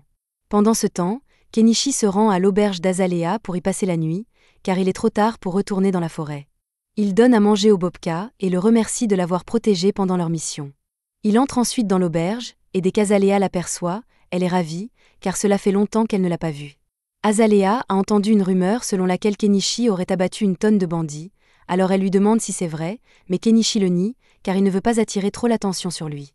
Elle lui demande ensuite s'il se souvient de la promesse qu'il lui avait faite de devenir son amant une fois que ses affaires seraient florissantes, mais Kenichi répond qu'il n'a jamais fait une telle promesse.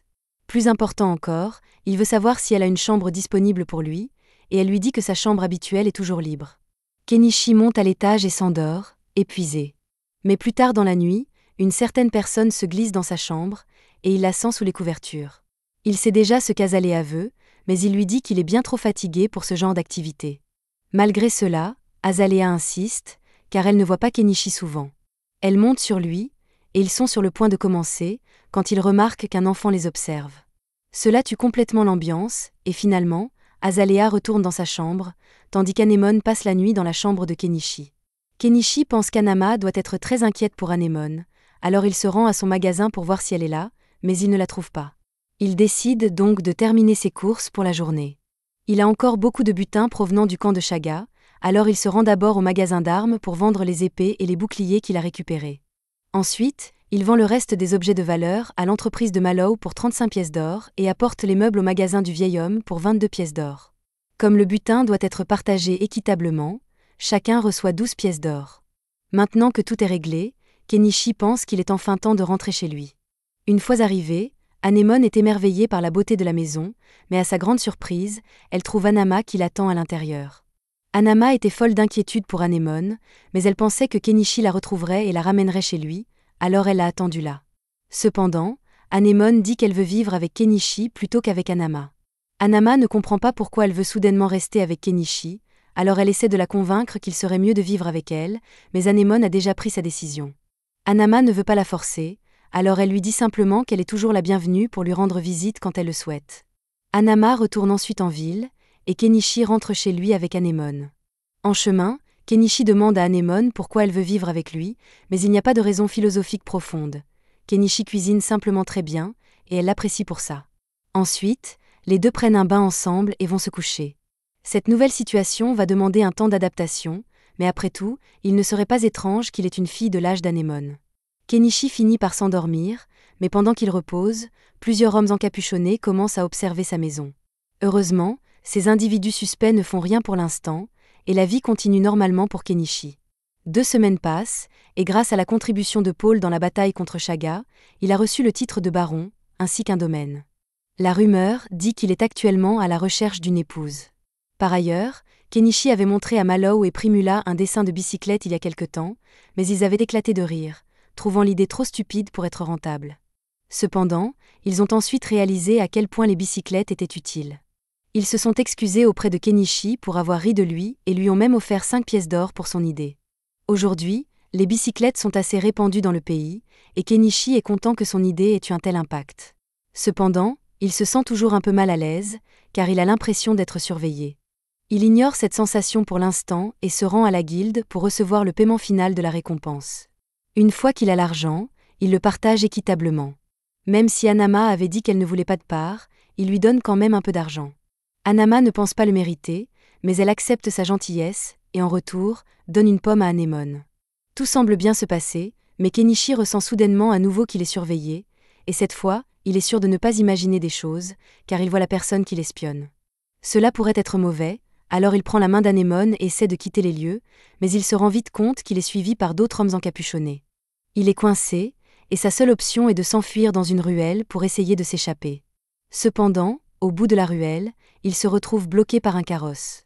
Les hommes encapuchonnés le rattrapent et lui disent que leur patron veut le rencontrer vivant, alors s'ils coopèrent, ils ne lui feront pas de mal.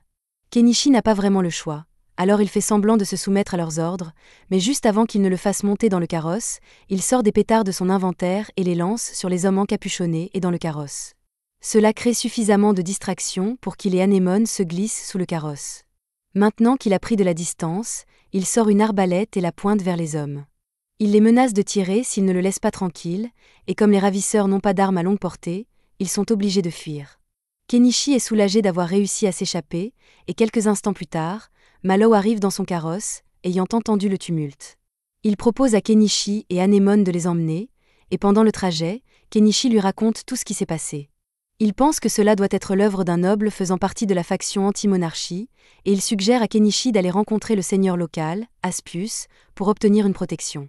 Kenichi est d'accord que c'est peut-être une bonne idée, mais il ne veut pas prendre le risque, car Aspius pourrait lui demander de payer des impôts, et il déteste les impôts. Il décide donc qu'il serait peut-être mieux de quitter cette ville complètement. Après être rentré chez lui, Mallow parle à Primula de la décision de Kenichi de quitter la ville, et Primula est contrarié, car ils n'ont même pas eu l'occasion de le remercier correctement pour tout ce qu'il a fait pour eux. Les bicyclettes sont devenues un article si populaire que le seigneur local leur a accordé un nom de famille en leur honneur, et ils doivent une grande dette à Kenichi. Ils ne peuvent donc pas le laisser partir avant d'avoir remboursé cette dette. C'est pourquoi Primula décide qu'elle partira avec lui et passera autant de temps que possible avec Kenichi. Elle avait déjà essayé de gagner son affection une fois, et il l'avait rejetée, mais quand elle a été kidnappée, Kenichi n'a pas hésité à risquer sa vie pour la sauver. Alors, Primula est sûr qu'il tient profondément à elle, et si c'est le cas, il attendra sûrement de la voir avant de quitter la ville.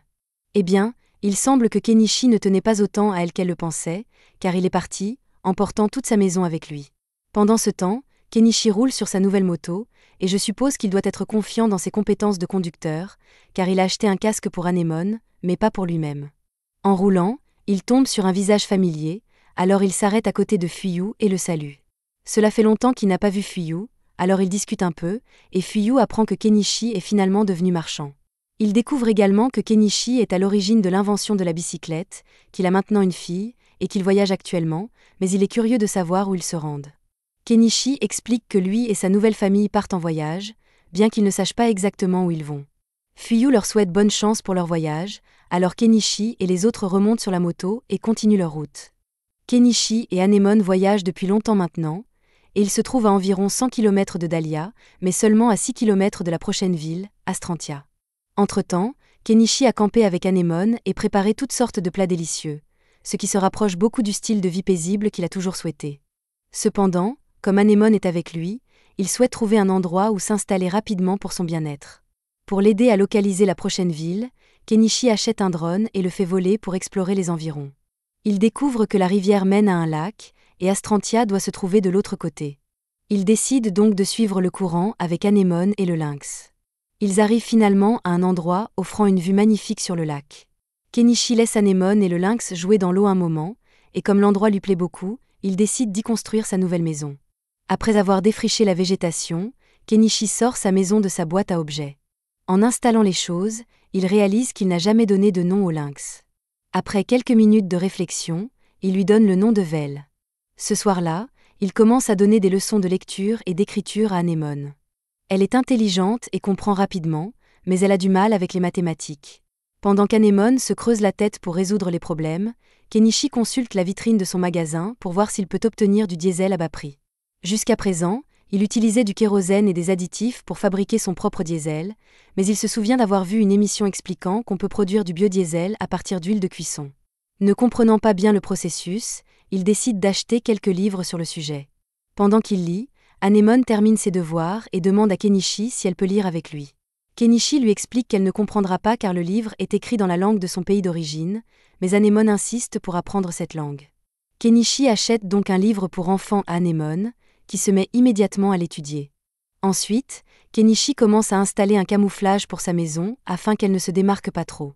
Alors qu'il s'active, il entend un bruissement dans les buissons. Méfiant, car cela pourrait signifier la présence d'un monstre, il arme son arbalète et se prépare à attaquer.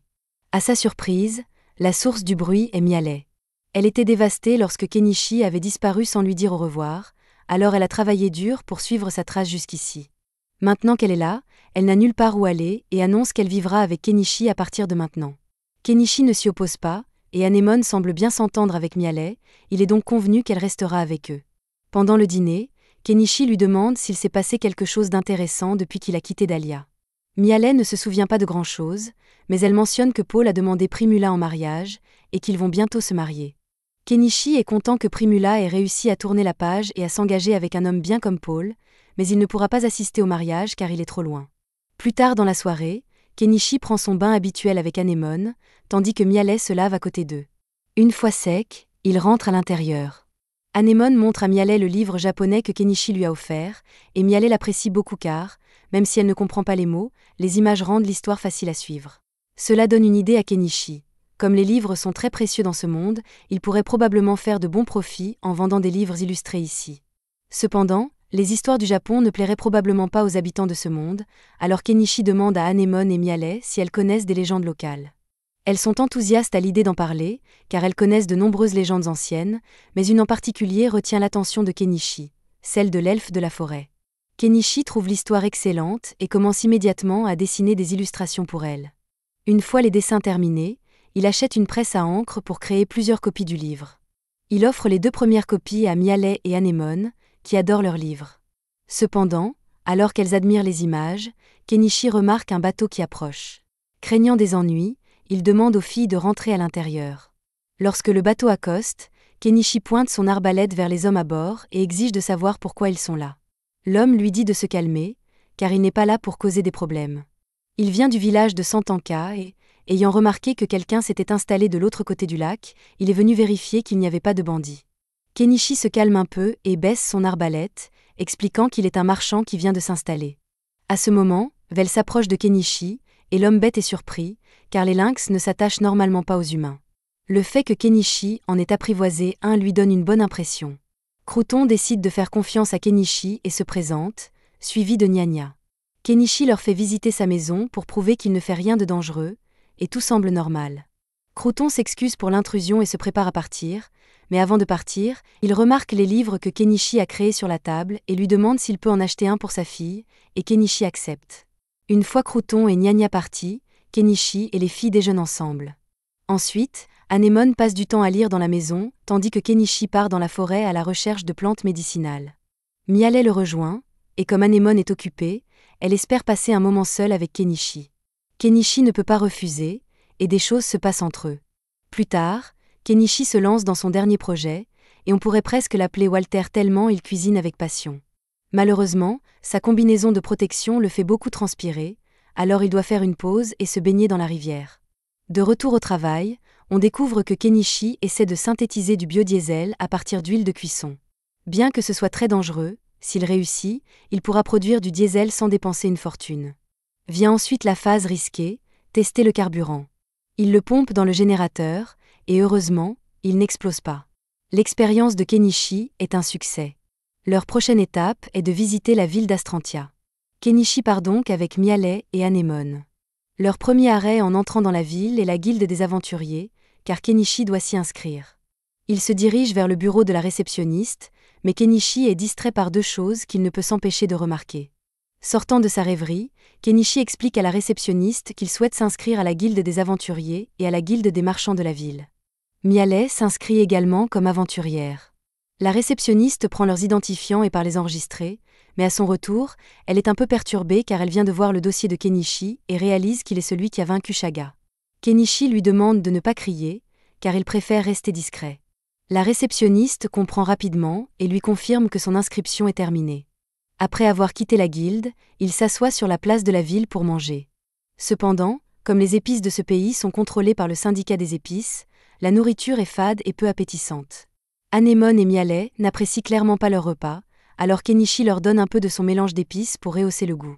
C'est alors qu'il remarque quelques voyous aux cheveux style Jojo qui rôdent, visiblement avec de mauvaises intentions, mais Kenichi décide de ne pas s'en mêler. En même temps, il voit Crouton et une petite fille entrer dans une ruelle, et il se passe clairement quelque chose, mais encore une fois, ce n'est pas son problème. Il continue sa visite et tombe sur une vieille boutique de magie qui semble intéressante.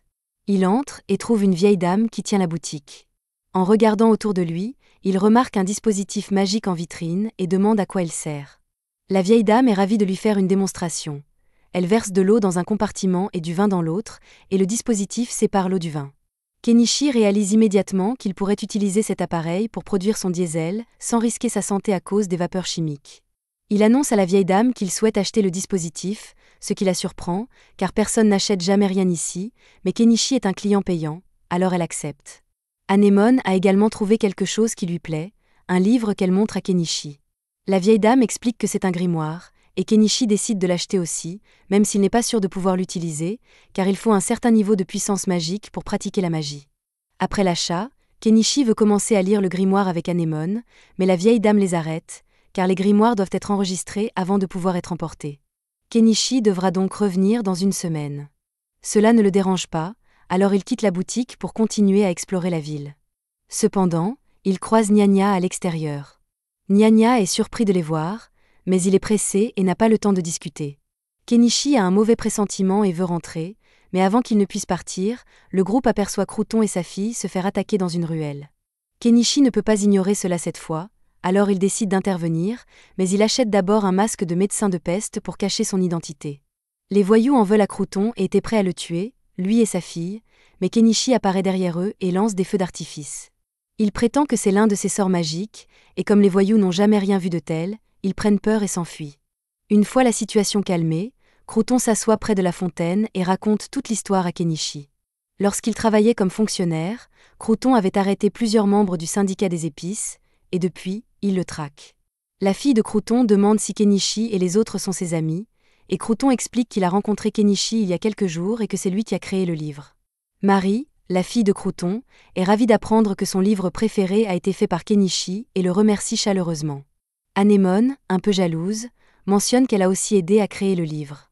Marie la remercie également et propose qu'elle fasse un livre ensemble un jour, ce qu'Anémone accepte avec joie. Kenichi est heureux de voir qu'Anémone a enfin une amie de son âge. Quelques jours plus tard, Crouton et sa femme amènent Marie rendre visite à Kenichi et Anémone. C'est la première fois qu'ils reçoivent des invités, alors Kenichi prépare un repas pour tout le monde. À partir de ce moment, il devient habituel pour eux de se retrouver chaque jour pendant que Marie et Anémone jouent ensemble. Cependant, un jour, Marie ne vient pas comme d'habitude. À la place, Crouton arrive, désespéré, et supplie Kenichi de l'aider. Il explique que Marie est tombée malade d'une maladie courante dans ce pays, et que la plupart des enfants qui la contractent ne survivent pas une nuit. Il est prêt à payer tout ce qu'il possède pour sauver sa fille, mais il ne peut pas se permettre d'engager un mage pour la soigner. Kenichi est son seul espoir.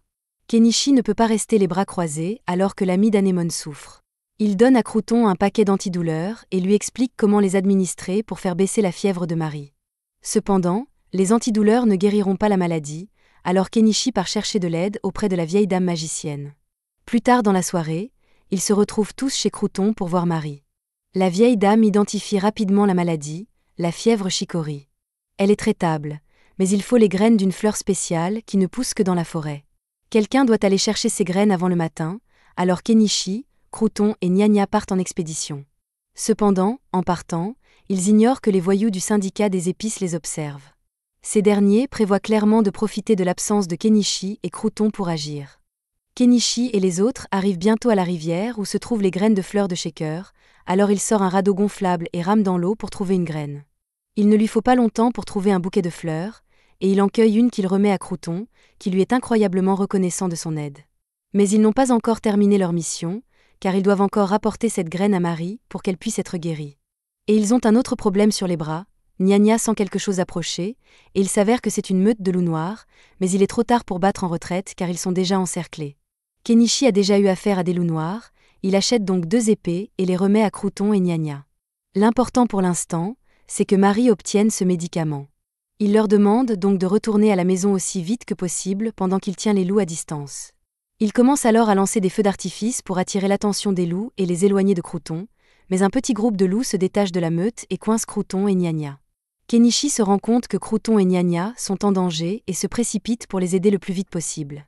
Mais pendant ce temps, les voyous de tout à l'heure se cachent derrière les arbres et semblent contrôler les loups à l'aide d'une sorte de sifflet. Les loups attaquent Nya et Crouton, qui ripostent avec les épées que Kenichi leur a données.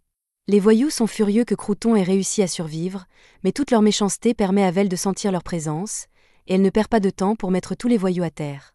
Vel commence à attaquer l'homme-chien, lui faisant lâcher son sifflet, et ce faisant, tous les loups cessent d'attaquer Crouton. Kenichi s'en aperçoit et comprend que les voyous devaient contrôler les loups depuis le début, et comme l'homme-chien a perdu son sifflet, il dit à Nya de prendre Crouton et de s'en aller pendant qu'il en a l'occasion. L'homme-chien parvient à se débarrasser de Vel et saisit son sifflet pour ordonner aux loups de s'en prendre à Crouton, mais les loups semblent trop effrayés pour bouger. Aucun d'entre eux n'a la moindre idée de ce qui se passe, mais tout à coup, un ours massif apparaît. Les loups se rendent compte du danger qui les menace et s'enfuient de la forêt. Le premier à être victime de la furie de l'ours est l'homme-chien qui, après avoir heurté le sol, semble bel et bien mort. L'ours change alors de cible et s'en prend à Kenichi, mais Vel se met en travers de son chemin et lui égratigne le visage. Kenichi remercie Vel pour son aide et sort d'autres feux d'artifice pour tenter d'effrayer l'ours. La quantité de feux d'artifice est 10 fois plus importante que d'habitude, et Kenichi est persuadé que cela va faire sortir la bête de ses gonds. Mais à sa grande surprise, l'ours mange les feux d'artifice, ce qui provoque une énorme explosion à l'intérieur de sa gueule. Alors que l'ours est encore étourdi par les feux d'artifice, Kenichi en profite pour sortir sa lourde machinerie et frapper l'ours au visage pour l'achever. Maintenant que l'ours est mort, Kenichi range son corps dans son inventaire, ainsi que dans son sac à dos, et il est heureux de s'en être sorti vivant. Mais il doit encore réfléchir à ce qu'il va faire de l'homme-chien inconscient. Un peu plus tard, Kenichi retourne chez Crouton pour voir si Marie va mieux, et grâce aux médicaments qu'il a obtenus, elle va se rétablir complètement, et Crouton et sa femme sont profondément reconnaissants envers Kenichi. Kenichi n'est pas du genre à sauver les autres, mais il doit admettre qu'en aidant ici, il s'est senti bien dans sa peau. À ce moment-là, il se souvient qu'il a quelque chose d'important à dire à Crouton, alors il demande à lui parler en privé pendant 1 minute.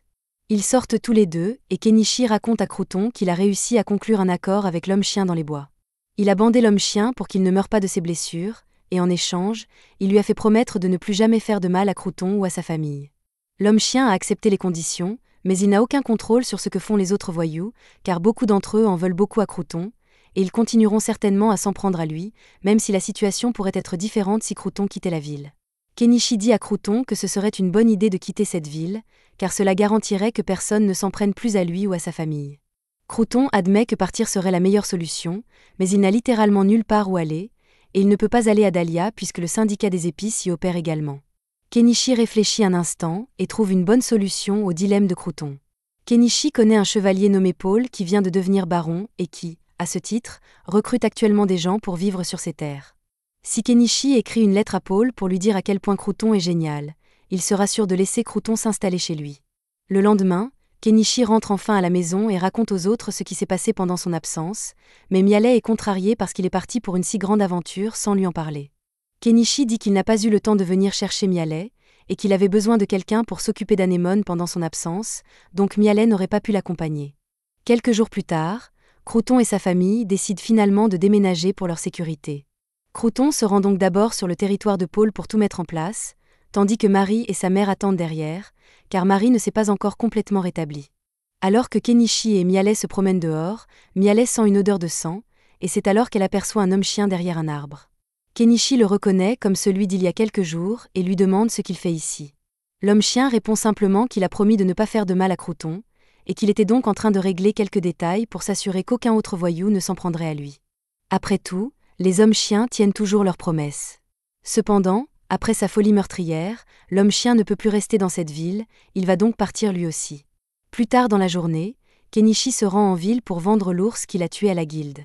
L'homme chargé de la dissection s'étonne que Kenichi ait pu vaincre un ours à bosse tout seul, mais Kenichi lui répond qu'il a eu de la chance.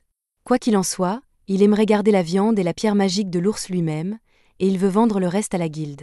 L'homme dit qu'il comprend, mais vu la taille de l'ours, il lui faudra beaucoup de temps pour finir de le disséquer, alors il demande à Kenichi de revenir dans la soirée.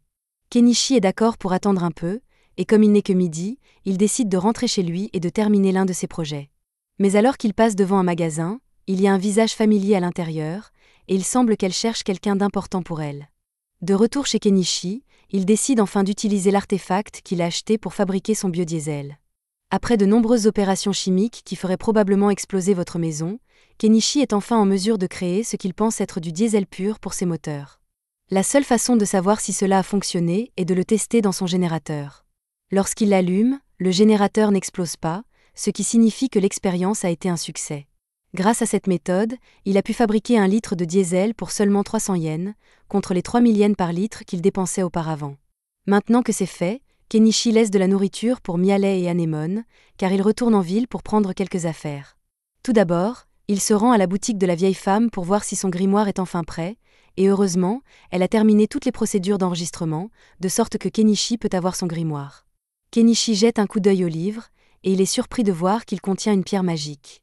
La femme lui explique que l'incantation enregistrée dans le grimoire est liée à cette pierre magique, et que sans elle, le sort ne s'activera pas. Kenichi ne comprend pas vraiment ce qu'elle veut dire, mais il a l'intention de comprendre cette histoire de magie plus tard. Il se rend ensuite à la guilde des aventuriers pour récupérer ses objets, et quand il arrive, tout est déjà emballé et prêt à partir, alors il le met dans sa réserve. Il se rend ensuite à la réception pour se faire payer les pièces qu'il a vendues à la guilde, mais Kenichi a du mal à se concentrer sur l'argent avec ses 2 melons qui pendent devant lui. Il finit par se ressaisir et récupère son argent avant de quitter la guilde, mais alors qu'il marche dans la rue, il a l'étrange impression que quelqu'un l'observe. Il s'avère que le sentiment de Kenichi était juste car il était observé par quelqu'un, et il s'avère que c'est Primula. Il est choqué de la voir et lui demande ce qu'elle fait ici, mais Primula lui demande comment il a pu être aussi cruel que de partir sans elle. Kenichi tente d'expliquer que la seule raison pour laquelle il a quitté Dahlia était que les nobles essayaient de le capturer, mais Primula pense toujours que Kenichi aurait dû au moins lui dire au revoir. Kenichi se rend compte que cet accès de colère fait beaucoup de bruit et demande à Primula s'ils peuvent continuer cette discussion dans un endroit plus privé. Primula l'emmène à l'hôtel où elle séjourne et recommence à crier après Kenichi pour être parti, sans lui donner une chance de le remercier pour tout ce qu'il a fait pour elle. Kenichi ne pense pas avoir fait grand-chose, mais Primula lui rappelle qu'il lui a sauvé la vie et qu'elle a donc une énorme dette envers lui. Kenichi commence à se sentir un peu mal à l'aise, alors il change de sujet et mentionne qu'il a entendu des rumeurs sur le mariage de Primula avec Paul. Cependant, bien qu'il y ait eu des discussions à ce sujet, Primula a finalement refusé les fiançailles, mais ce n'est pas le sujet. Primula dit qu'elle ne rentrera pas chez elle à moins que Kenichi n'accepte de l'accompagner, mais Kenichi n'a pas l'intention de partir, alors Primula dit qu'elle restera ici avec lui. Kenichi voit bien qu'elle ne bluffe pas, il n'a donc pas beaucoup d'options, mais il est tout de même surpris qu'elle ait réussi à découvrir qu'il vivait dans cette ville. Primula explique qu'après le départ de Kenichi, elle a passé tous ses jours à consulter le registre de la guilde pour voir si le nom de Kenichi apparaissait quelque part dans une autre ville. Et bien sûr, elle a trouvé son nom un jour sur un registre mis à jour, alors elle a immédiatement pris un chariot et s'est rendue directement ici. Maintenant qu'elle l'a retrouvé, elle va droit au but et lui demande de lui donner les coups les plus sournois que l'on connaisse ce soir. Kenichi est surpris, mais il voit à quel point Primula est sérieuse, alors il accepte, et tous deux se rendent dans sa chambre. Dès qu'ils arrivent dans la chambre, Primula commence à enlever tous ses vêtements parce qu'elle ne peut pas attendre plus longtemps, et vous savez ce qui s'est passé à partir de là. Le lendemain matin, Kenichi revient chez lui avec Primula, et au début, Anemone et Mialet sont très excités de le voir, mais cette excitation s'estompe rapidement lorsqu'elle voit Primula. Primula est contrariée parce qu'elle pense que Kenichi l'a laissée derrière lui et a choisi d'emmener Mialet avec lui. Kenichi lui explique qu'il n'a pas choisi d'emmener Mialet l'a retrouvée toute seule. La seule personne qu'il a choisi d'emmener avec lui est Anemone, mais Primula va-t-elle vraiment se laisser aller à être jalouse d'un enfant ? Kenichi a raison, Primula se calme pour l'instant, et Anemone fait promettre à Kenichi qu'il ne ramènera pas d'autres femmes. Primula s'énerve à nouveau, car elle pense que Kenichi a ramené des femmes à la maison. Plus tard dans la nuit, Kenichi se prépare à prendre un bain, mais au moment d'y entrer, toutes les filles disent qu'elles veulent entrer avec lui. Il ne veut pas avoir à gérer cela, et décide d'acheter un deuxième baril pour qu'il y ait 2 bains. Une fois que tout le monde a pris son bain, Kenichi installe un sèche-cheveux, et une fois que tout le monde est sec, il s'assoit à la table pour essayer le grimoire. Il lit les incantations pour un sort de boule de feu, mais lorsqu'il termine le sort, ses craintes se confirment car rien ne se passe. Cela signifie qu'il n'a aucun pouvoir magique et qu'il vient de gaspiller une tonne d'argent pour un livre qu'il ne peut pas utiliser. Il commence à réfléchir à un moyen de vendre le grimoire pour récupérer un peu d'argent, mais pendant qu'il est distrait, Anemone le prend et commence à le lire. Mais cette fois, il se passe vraiment quelque chose. Il semble qu'Anemone possède un certain pouvoir magique, car elle a réussi à lancer la boule de feu à la perfection dès le premier essai. Dommage qu'il soit dans une cabane en rondin. Kenichi panique et achète immédiatement plusieurs extincteurs pour éteindre le feu. Une fois cela fait, il va vérifier l'état d'Anemone. Elle commence à s'excuser pour avoir causé tant de problèmes, mais Kenichi ne s'inquiète pas pour sa cabane carbonisée. Il est bien plus émerveillé par le fait qu'Anemone ait pu utiliser de la magie. Soudain, Anemone s'évanouit, ce qui inquiète tout le monde. Il la porte jusqu'au lit et, heureusement, le lendemain matin, sa fièvre commence à baisser. Kenichi lui donne une boîte de pêche pour faire remonter son taux de sucre dans le sang. Les autres mangent aussi des pêches, et Primula est surprise par la quantité de sucre qu'elles contiennent, car les nobles ont un monopole total sur le sucre dans le pays. Anemone se rétablit après un peu de repos au lit. Quelques jours plus tard, lorsque Marie est enfin complètement remise de la fièvre de la chicorée, Kenichi l'invite à un barbecue. Il a encore beaucoup de viande de sanglier sous la main, et pense que c'est une bonne façon de s'en débarrasser. Partager une chasse avec des amis proches est exactement le genre d'activité paisible qu'il espérait. Kenichi est fier que ses talents culinaires soient appréciés, alors il décide d'épater tout le monde avec une nouvelle recette de curry d'ours qu'il a inventée. Lorsqu'ils goûtent la soupe, ils sont stupéfaits car la viande d'ours est généralement dure et malodorante, mais ce plat la rend incroyablement savoureuse. Au fil de la journée, Marie et Anemone jouent ensemble, et Kenichi les aide à créer leur propre livre d'images. C'est la première fois que Primula voit ces livres, alors elle interroge Kenichi à leur sujet. Il explique que c'est simplement un livre avec des images pour raconter une histoire. Après un bref moment de réflexion, Primula identifie un public cible pour ses livres et commence déjà à élaborer des plans pour étendre les ventes jusqu'à la capitale royale. Elle demande à Kenichi la permission d'utiliser ses livres car elle souhaite lancer une entreprise à Strantia. Kenichi accepte de lui donner quelques livres, mais il lui demande ce qu'elle compte vendre d'autres. Primula a déjà réfléchi à cela et lui dit qu'elle peut vendre les pêches en conserve de Kenichi et le ragoût d'ours qu'il a préparé. Les deux sont vraiment délicieux, alors elle est sûre qu'ils se vendront rapidement. Cependant, ils auront besoin d'aide pour le service, alors la mère de Marie propose de travailler pour eux. Après tout, elle se sentirait coupable de ne pas aider après tout ce que Kenichi a fait pour elle et sa famille. De plus, Primula est encore nouvelle à Strantia, donc il serait bon d'avoir quelqu'un qui connaît bien la région. Marie propose également d'aider, car elle est maintenant assez âgée pour commencer à travailler. Comme tout le monde va travailler au nouveau stand, Anémone ne veut pas être laissée de côté et dit qu'elle y travaillera aussi. Le lendemain, Primula veut se mettre au travail immédiatement, alors Kenichi l'emmène à la porte de la ville et lui achète un chariot de nourriture. Au fil de la journée, le chariot commence à attirer du monde, les clients arrivant de partout. Malheureusement, avec toute l'attention qu'ils reçoivent, ils attirent aussi quelques escrocs qui mettent un insecte dans leur bol et accusent Primula de servir de la nourriture infestée. Pendant ce temps, Kenichi est occupé à faire de l'arpentage avec son drone. D'après ce qu'il voit, la forêt au sommet de la colline est complètement intacte, donc il est sûr de trouver beaucoup de plantes médicinales et de légumes forestiers, mais il ne s'attendait pas à découvrir une tonne de pierres précieuses incrustées dans la roche. Il n'a jamais vu de gemmes de cette couleur auparavant, donc il n'est pas sûr de ce que c'est, mais il est convaincu qu'elles doivent avoir de la valeur. Il semble donc qu'il va bientôt devenir mineur. Mais cela devra être un projet pour un autre jour, car il doit retourner en ville pour chercher Primula et les autres. Kenichi arrive en ville à vélo et les trouve en train d'attendre avec toutes leurs affaires emballées. Primula lui dit avec enthousiasme qu'ils ont réussi à tout vendre dès le premier jour, et Kenichi est ravi de l'entendre, mais il remarque une nouvelle femme bête debout avec eux et demande qui elle est. Primula commence à lui raconter ce qui s'est passé plus tôt dans la journée et comment deux hommes ont essayé de les faire chanter avec un insecte. Mais avant que les choses ne dégénèrent, Nyamna est arrivée et a dit à tout le monde que ces deux hommes étaient des escrocs. Elle les a vus mettre l'insecte dans la nourriture, et Nyamna n'aime pas les escrocs, donc elle va régler le problème. Les escrocs ont eu peur et se sont enfuis après cela, alors Primula a décidé d'engager Nyamna comme garde du corps pour le reste de la journée. Kenichi remercie Nyamna pour son aide précieuse, mais Nyamna lui dit que ce n'est pas grand-chose. Elle se sent même chanceuse d'avoir rencontré Primula, car elle a été payée une pièce d'argent pour simplement intimider les fauteurs de troubles. Le groupe retourne ensemble à la maison de Kenichi, et à leur retour, Mialet et Anémone sortent pour accueillir Kenichi, mais Mialet devient hostile lorsqu'elle voit que Kenichi est rentré avec une nouvelle femme. Kenichi explique que Nyamna est juste une garde du corps que Primula a engagée, et qu'elle est là uniquement parce que Primula voulait l'inviter à dîner. Mialet est d'accord tant que Nyamna ne devient pas une autre concurrente pour l'affection de Kenichi, alors ils entrent tous pour dîner. Nyamna goûte au ragoût de viande d'ours de Kenichi et est émerveillée par le fait que la viande d'ours puisse être si savoureuse.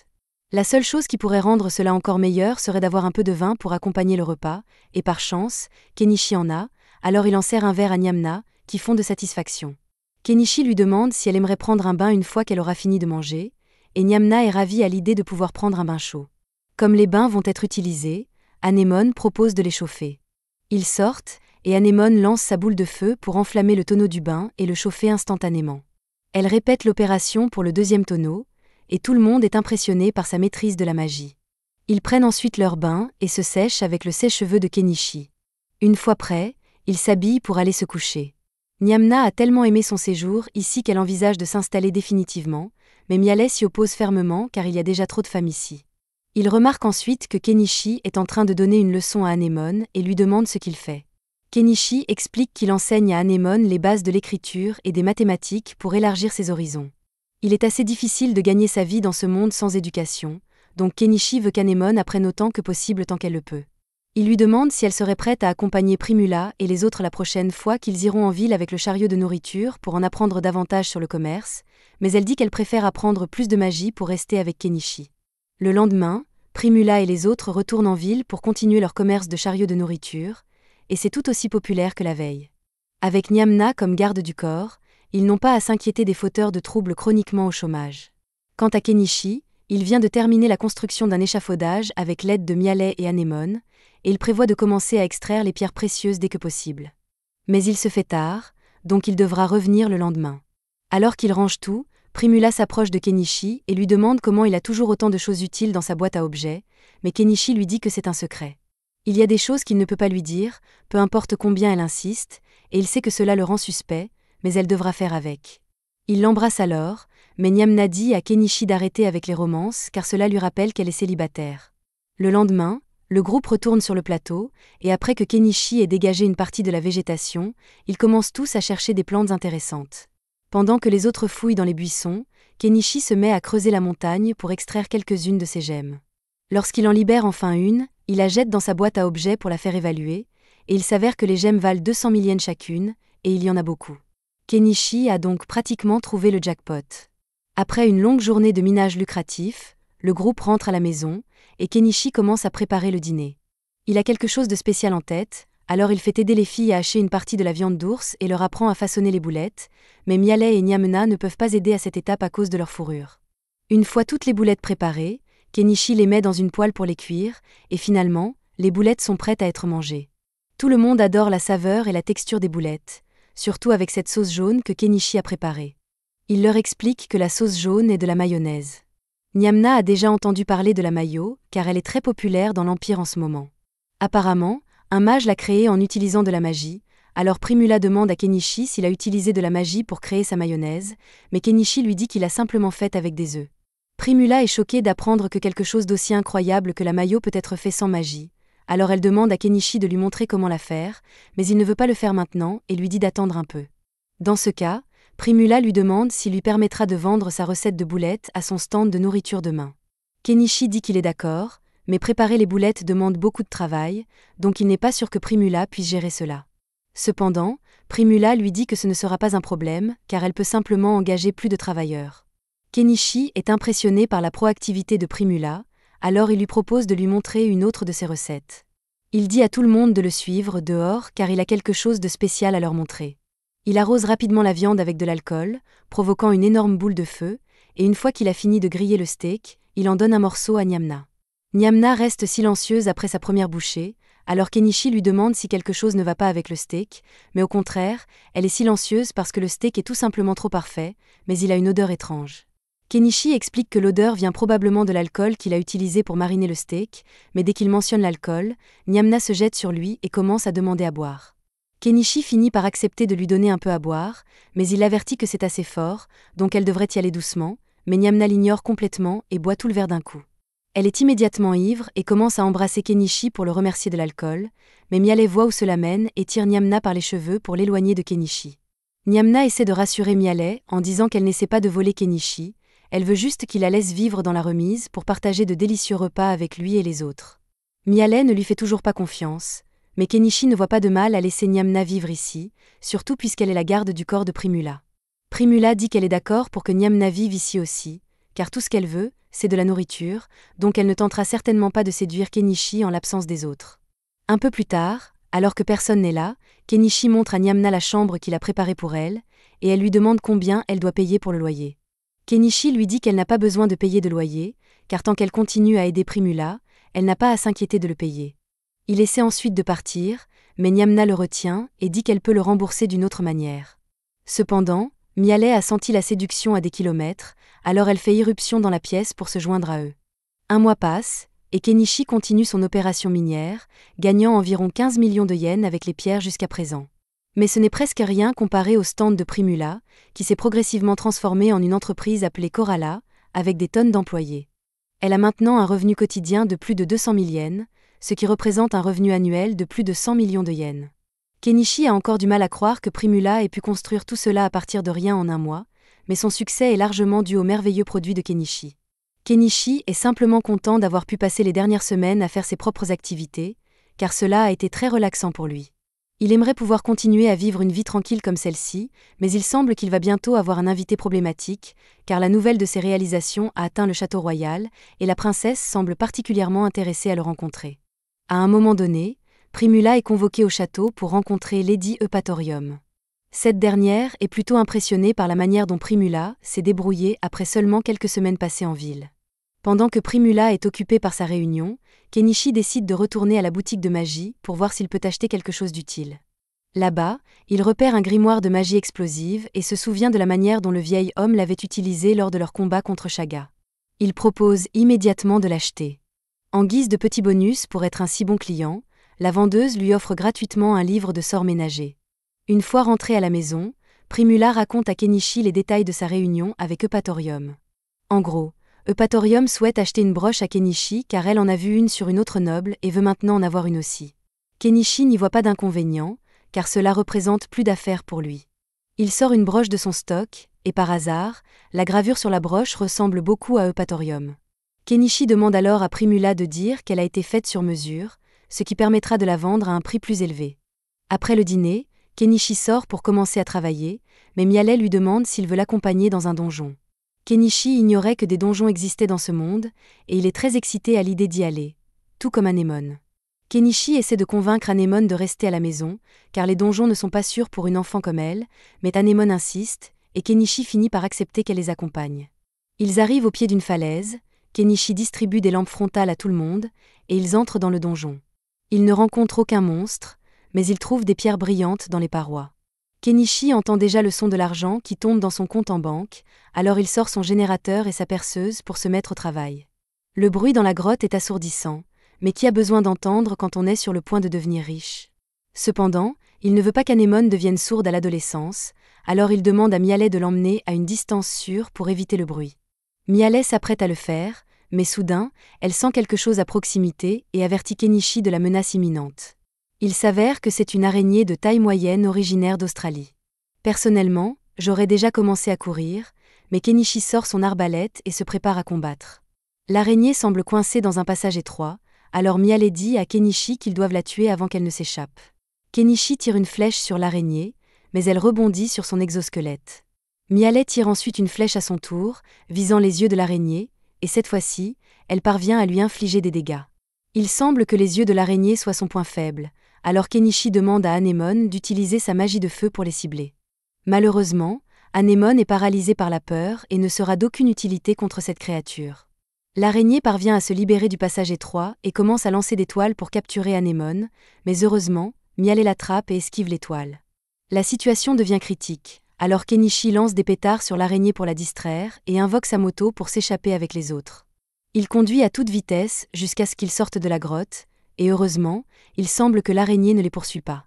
Kenichi rentre directement à la maison. De retour, Kenichi raconte à Nyamna et Primula ce qui s'est passé. Nyamna est contrariée de ne pas avoir été invitée à participer à une aventure aussi excitante. Elle reproche à Mialet de l'avoir laissée de côté, mais Kenichi lui dit de ne pas se fâcher car il prévoit de l'emmener la prochaine fois. Après tout, il doit retourner dans la grotte car il a laissé son générateur là-bas, et il y a encore beaucoup de gemmes précieuses à extraire. Nyamna est censée garder Primula pendant qu'elle travaille, mais Primula dit qu'elle prévoit de prendre quelques jours de repos, donc Nyamna est libre de faire ce qu'elle veut. Pendant que les filles se sèchent, Kenichi se souvient qu'il a acheté un grimoire de magie explosive et demande à Anémone si elle aimerait l'essayer. Anémone court joyeusement vers la table pour commencer à s'entraîner, mais avant qu'elle ne termine l'incantation, Kenichi l'arrête car il ne veut pas que la maison explose. Il lui dit qu'il est content qu'elle soit enthousiaste, mais qu'elle pourra essayer le sort plus tard, de préférence loin de la maison. Nyamna propose alors d'apprendre à Anémone tout ce qu'il faut savoir pour être une aventurière, et le lendemain, elle commence à s'entraîner pour vaincre l'araignée. Une fois leurs affaires prêtes, Kenichi demande à Anémone si elle est sûre de vouloir y retourner, et elle lui dit qu'elle est parfaitement d'accord. Ils entrent donc tous ensemble dans la grotte. Après avoir marché un moment, ils arrivent à l'endroit où ils ont été attaqués par l'araignée. Kenichi trouve son générateur et son marteau-piqueur par terre à proximité, et il se souvient que l'araignée est apparue dès qu'il a commencé à utiliser cet engin. Il l'allume et commence à marteler la gemme pour attirer l'araignée. Quelques secondes plus tard, l'araignée émerge du trou, et Kenichi invoque plusieurs bombes insecticides, demandant à tout le monde de viser directement l'araignée. Une fois qu'elle a été touchée par une bonne quantité de poison, Kenichi demande à Anémone d'utiliser sa magie de feu sur elle. Cette fois, Anémone obéit et lance une boule de feu sur l'araignée, l'enflammant et la forçant à battre en retraite. Tout le monde félicite Anémone pour son excellent travail, mais ils doivent encore achever l'araignée. Ils la suivent à travers le tunnel et finissent par la trouver assise dans une caverne ouverte. Ils ne la laisseront pas s'échapper, alors ils commencent à la vaporiser avec encore plus d'insecticides, ce qui finit par la tuer. Mais le groupe a un problème encore plus gros à régler. Une araignée géante dans le coin de la caverne vient de se réveiller. Celle-ci est une femelle, donc elle est 5 fois plus grosse que le mâle qu'ils viennent de tuer, mais cela signifie aussi qu'elle est trop grande pour passer par le passage. Tant qu'ils peuvent sortir, elle mourra probablement de faim, mais avant qu'ils ne puissent s'échapper, l'araignée bloque la sortie. Si l'araignée les attaque maintenant, ils sont perdus, alors Vel intervient et court sur les pattes de l'araignée pour lui crever un œil. Maintenant qu'elle est aveugle, elle ne peut plus les attaquer, alors Kenichi demande à tout le monde de vider leurs bombes insecticides sur elle. Il demande ensuite à Anémone d'utiliser sa magie de feu sur l'araignée, ce qu'elle fait, mais bien que cela mette l'araignée en feu, cela ne lui inflige pas beaucoup de dégâts. Kenichi suppose que l'araignée doit avoir une certaine résistance à la magie, mais même si c'est le cas, il ne comprend pas pourquoi elle ne les attaque pas. Nyamna explique que puisque l'araignée est déjà aveugle et qu'elle ne peut pas les tuer, elle compte probablement bloquer la sortie avec son corps jusqu'à ce que tout le monde meure de faim. Kenichi est furieux que l'araignée utilise une tactique aussi sournoise, mais comme ils ne sont pas en danger immédiat, il prend un moment pour aller récupérer le cadavre de l'autre araignée de l'autre côté de la caverne. Pendant ce temps, Nyamna et Mialet continuent de vaporiser autant d'insecticides que possible sur l'araignée, mais peu importe la quantité utilisée, elle ne tombe pas. Ils sont à court d'options, alors Kenichi décide de prendre des mesures drastiques et achète une pièce de machinerie lourde, une pelleteuse. Nyamna est choquée par ce qu'elle voit et demande ce que c'est, alors Anémone explique que Kenichi peut invoquer ses engins pour l'aider à combattre.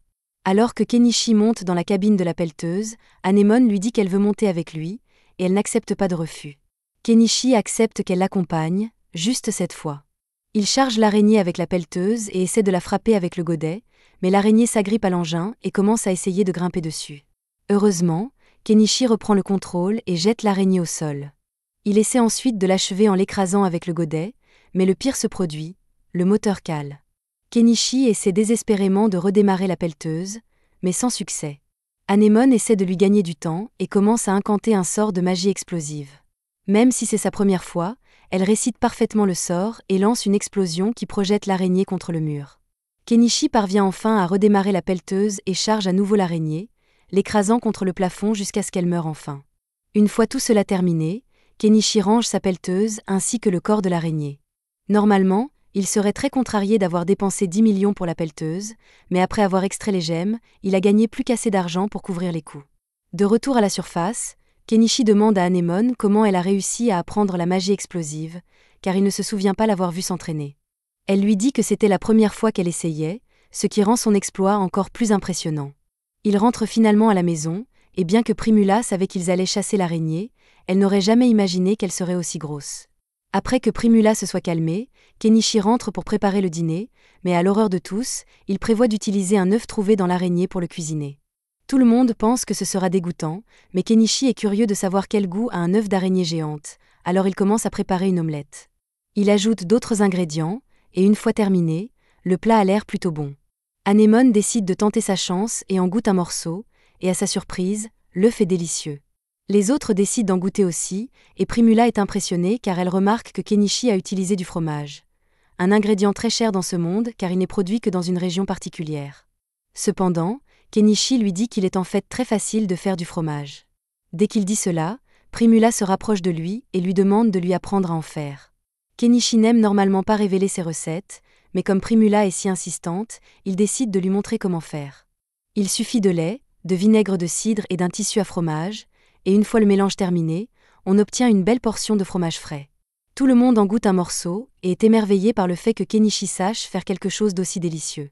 Mais soudain, Primula demande à Kenichi si elle peut partager cette recette avec Lady Eupatorium. Kenichi n'aime vraiment pas l'idée de s'impliquer avec la noblesse, alors il demande à Primula pourquoi elle veut la partager avec Eupatorium.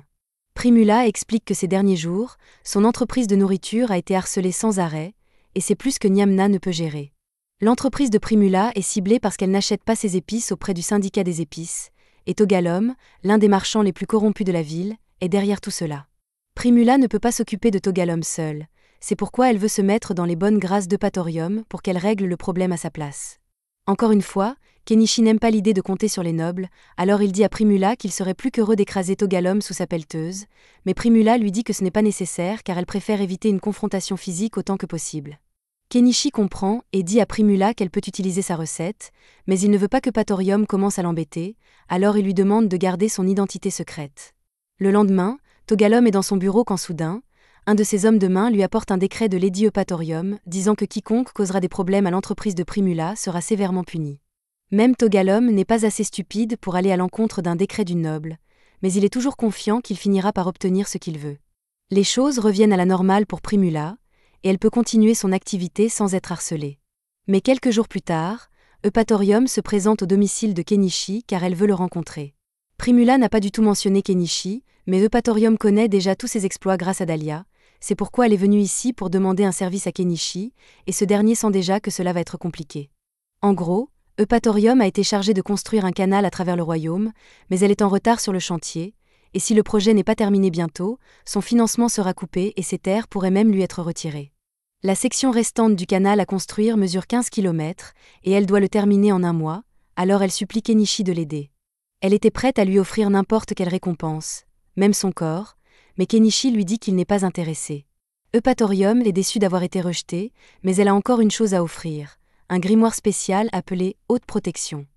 Kenichi ne sait pas vraiment ce que c'est, mais Miale en a entendu parler et lui explique que c'est un sort extrêmement puissant qui permet de bloquer n'importe quelle attaque. Cela pique l'intérêt de Kenichi, car cela pourrait aider à protéger Anémone, alors il accepte d'aider Eupatorium. Mais avant de commencer les travaux, il a besoin de fonds, alors il demande à Eupatorium de lui donner tous les meubles inutilisés qu'elle possède pour les évaluer et obtenir de l'argent grâce à son système.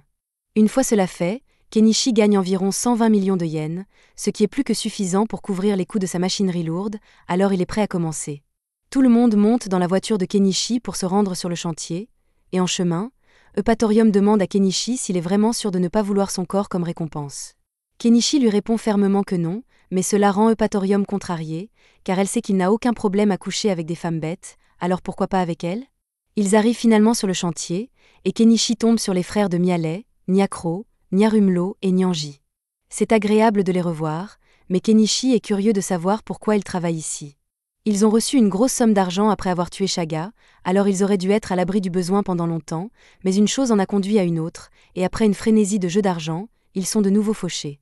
Soudain, Nyamna arrive pour voir ce qui se passe, et dès que les frères de Miale la voient, ils tombent pratiquement amoureux. Mais pour en revenir au sujet, Eupatorium présente Kenichi à Porage, l'homme qu'elle a engagé pour superviser les travaux de construction. Porage lui dit qu'elle n'avait pas besoin de venir en personne, mais Eupatorium insiste sur l'importance de sa présence car elle a amené quelqu'un pour aider. Elle explique que Kenichi pourra accélérer considérablement les travaux car c'est un mage, mais Kenichi précise qu'il est juste un marchand. Quoi qu'il en soit, Porage n'a aucune raison de refuser de l'aide supplémentaire, alors il continue son travail et demande à Eupatorium de vérifier la facture pour l'équipement nécessaire. Pendant qu'Eupatorium examine la facture, Primula y jette aussi un coup d'œil et dégoûtée par les prix qu'elle voit. Elle demande à Eupatorium de la laisser s'occuper de la facture, et après l'avoir lue en entier, elle est convaincue que Porage essaie de l'escroquer. Porage se défend en disant qu'il doit faire un profit, et qu'il n'y a pas d'autres marchands chez qui Eupatorium pourrait commander 1000 haches. Cependant, il se trompe sur ce dernier point, car Primula se tourne simplement vers Kenichi et lui demande s'il peut obtenir 1000 haches. Kenichi achète les haches dans son magasin et demande à Eupatorium si ce type de hache convient. Elle lui dit que c'est parfait, mais elle est curieuse de savoir combien il va facturer, alors Primula dit qu'Eupatorium n'aura qu'à payer une pièce d'argent par hache. C'est un prix ridiculement bas, alors Eupatorium demande si Kenichi est vraiment d'accord, et il lui dit qu'elle peut considérer cela comme un rabais entre amis. Eupatorium est ravie d'entendre cela et décide d'acheter auprès de Kenichi, puis elle licencie Porage. Porage se met en colère et lui rappelle qu'il est ici au nom de la compagnie de commerce Togalom, et que s'opposer à eux ne se terminera pas bien pour elle.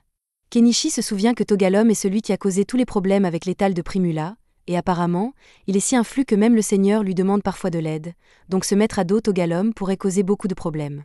Mais pour l'instant, la construction du canal est plus importante, alors tout le monde se met au travail.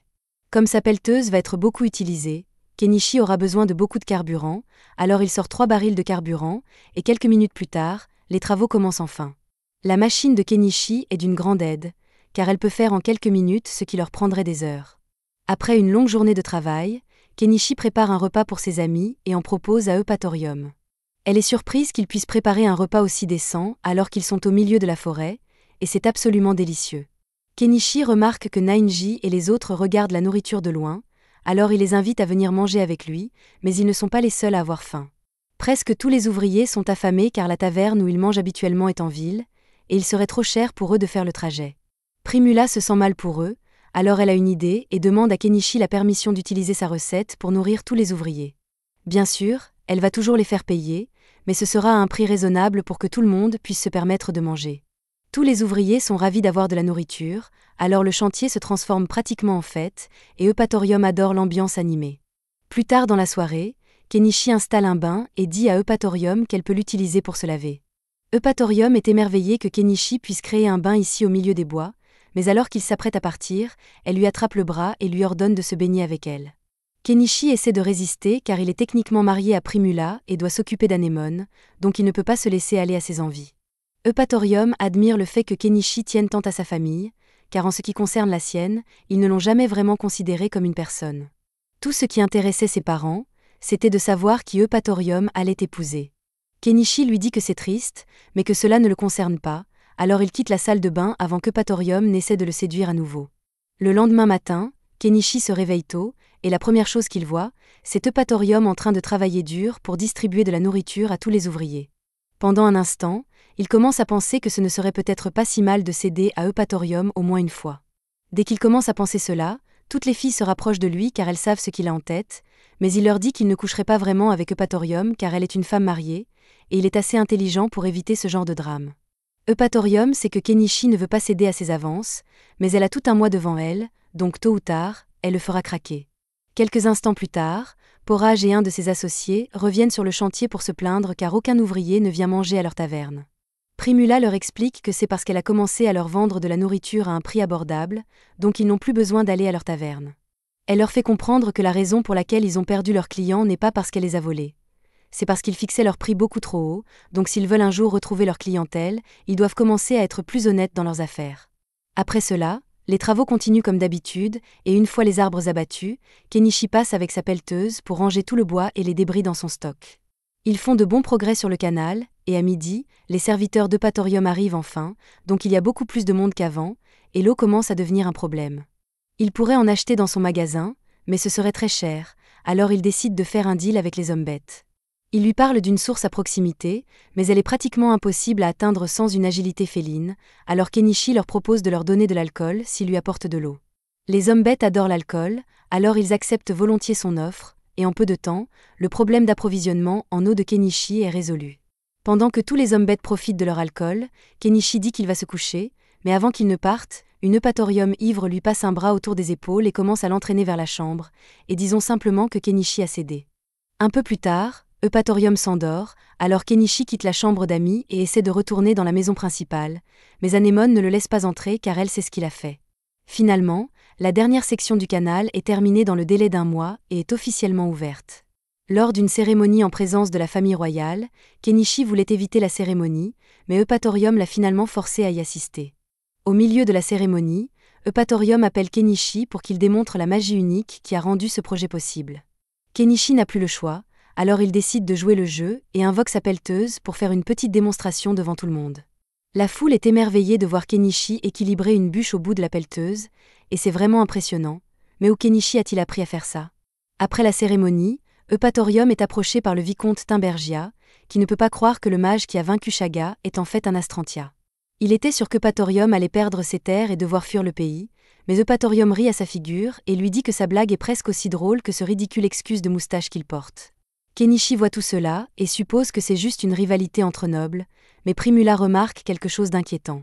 Il y a un vieil homme dans le carrosse de Timbergia, et c'est le même homme qui a été déchu de son statut à Dahlia après qu'il a été découvert qu'il avait engagé Shaga pour kidnapper Primula.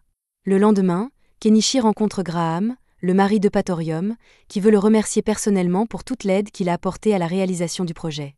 Jusqu'à présent, il n'avait pas vraiment fait d'efforts pour maintenir son territoire, mais après avoir failli le perdre à cause du délai, il est prêt à tourner la page. De plus, il y a une autre chose dont il veut parler à Kenichi. Il a trouvé une des images que Kenichi a vendues il y a quelque temps, et il veut vraiment savoir comment Kenichi les a faites. Kenichi lui montre tout le processus d'impression, et Graham écoute chaque mot avec enthousiasme, mais il ne sait pas qu'il parle à l'homme qui a couché avec sa femme. Après que Kenichi lui a appris à faire les images, ils reviennent à leur discussion, et Graham dit qu'il aimerait engager Primula pour s'occuper des finances d'Astrantia. Primula est reconnaissante pour cette opportunité, mais ce serait trop pour elle de s'en occuper seule, alors elle demande à Graham si elle peut demander de l'aide à son père. Graham sait que Mallow, de la compagnie de commerce Mallow, est une figure importante à Dahlia, alors il serait ravi d'avoir un si bon marchand travaillant avec lui, mais il n'est pas sûr que ce soit une bonne idée car établir des liens avec l'un des marchands les plus influents de Dahlia pourrait pousser Togalom à agir. Kenichi a beaucoup entendu parler de Togalom récemment, alors il demande pourquoi Graham ne se contente pas de le chasser d'Astrantia puisqu'il ne l'aime clairement pas. Graham est gêné de l'admettre, mais avec le budget actuel d'Astrantia, ils ne peuvent pas se permettre un ordre de chevalier, donc si cela venait à une bataille contre Togalom et ses hommes, ils perdraient sûrement. Cependant, Eupatorium dit à son mari qu'ils ont de bonnes chances de gagner car ils ont Kenichi et sa machine magique, et elle est sûre que Kenichi serait prêt à se battre pour eux. Après tout, c'est son ami.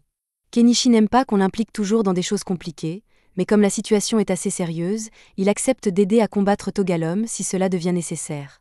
Plus tard dans la soirée, Kenichi et les autres retournent à leur emplacement d'origine, et Kenichi replace leur maison.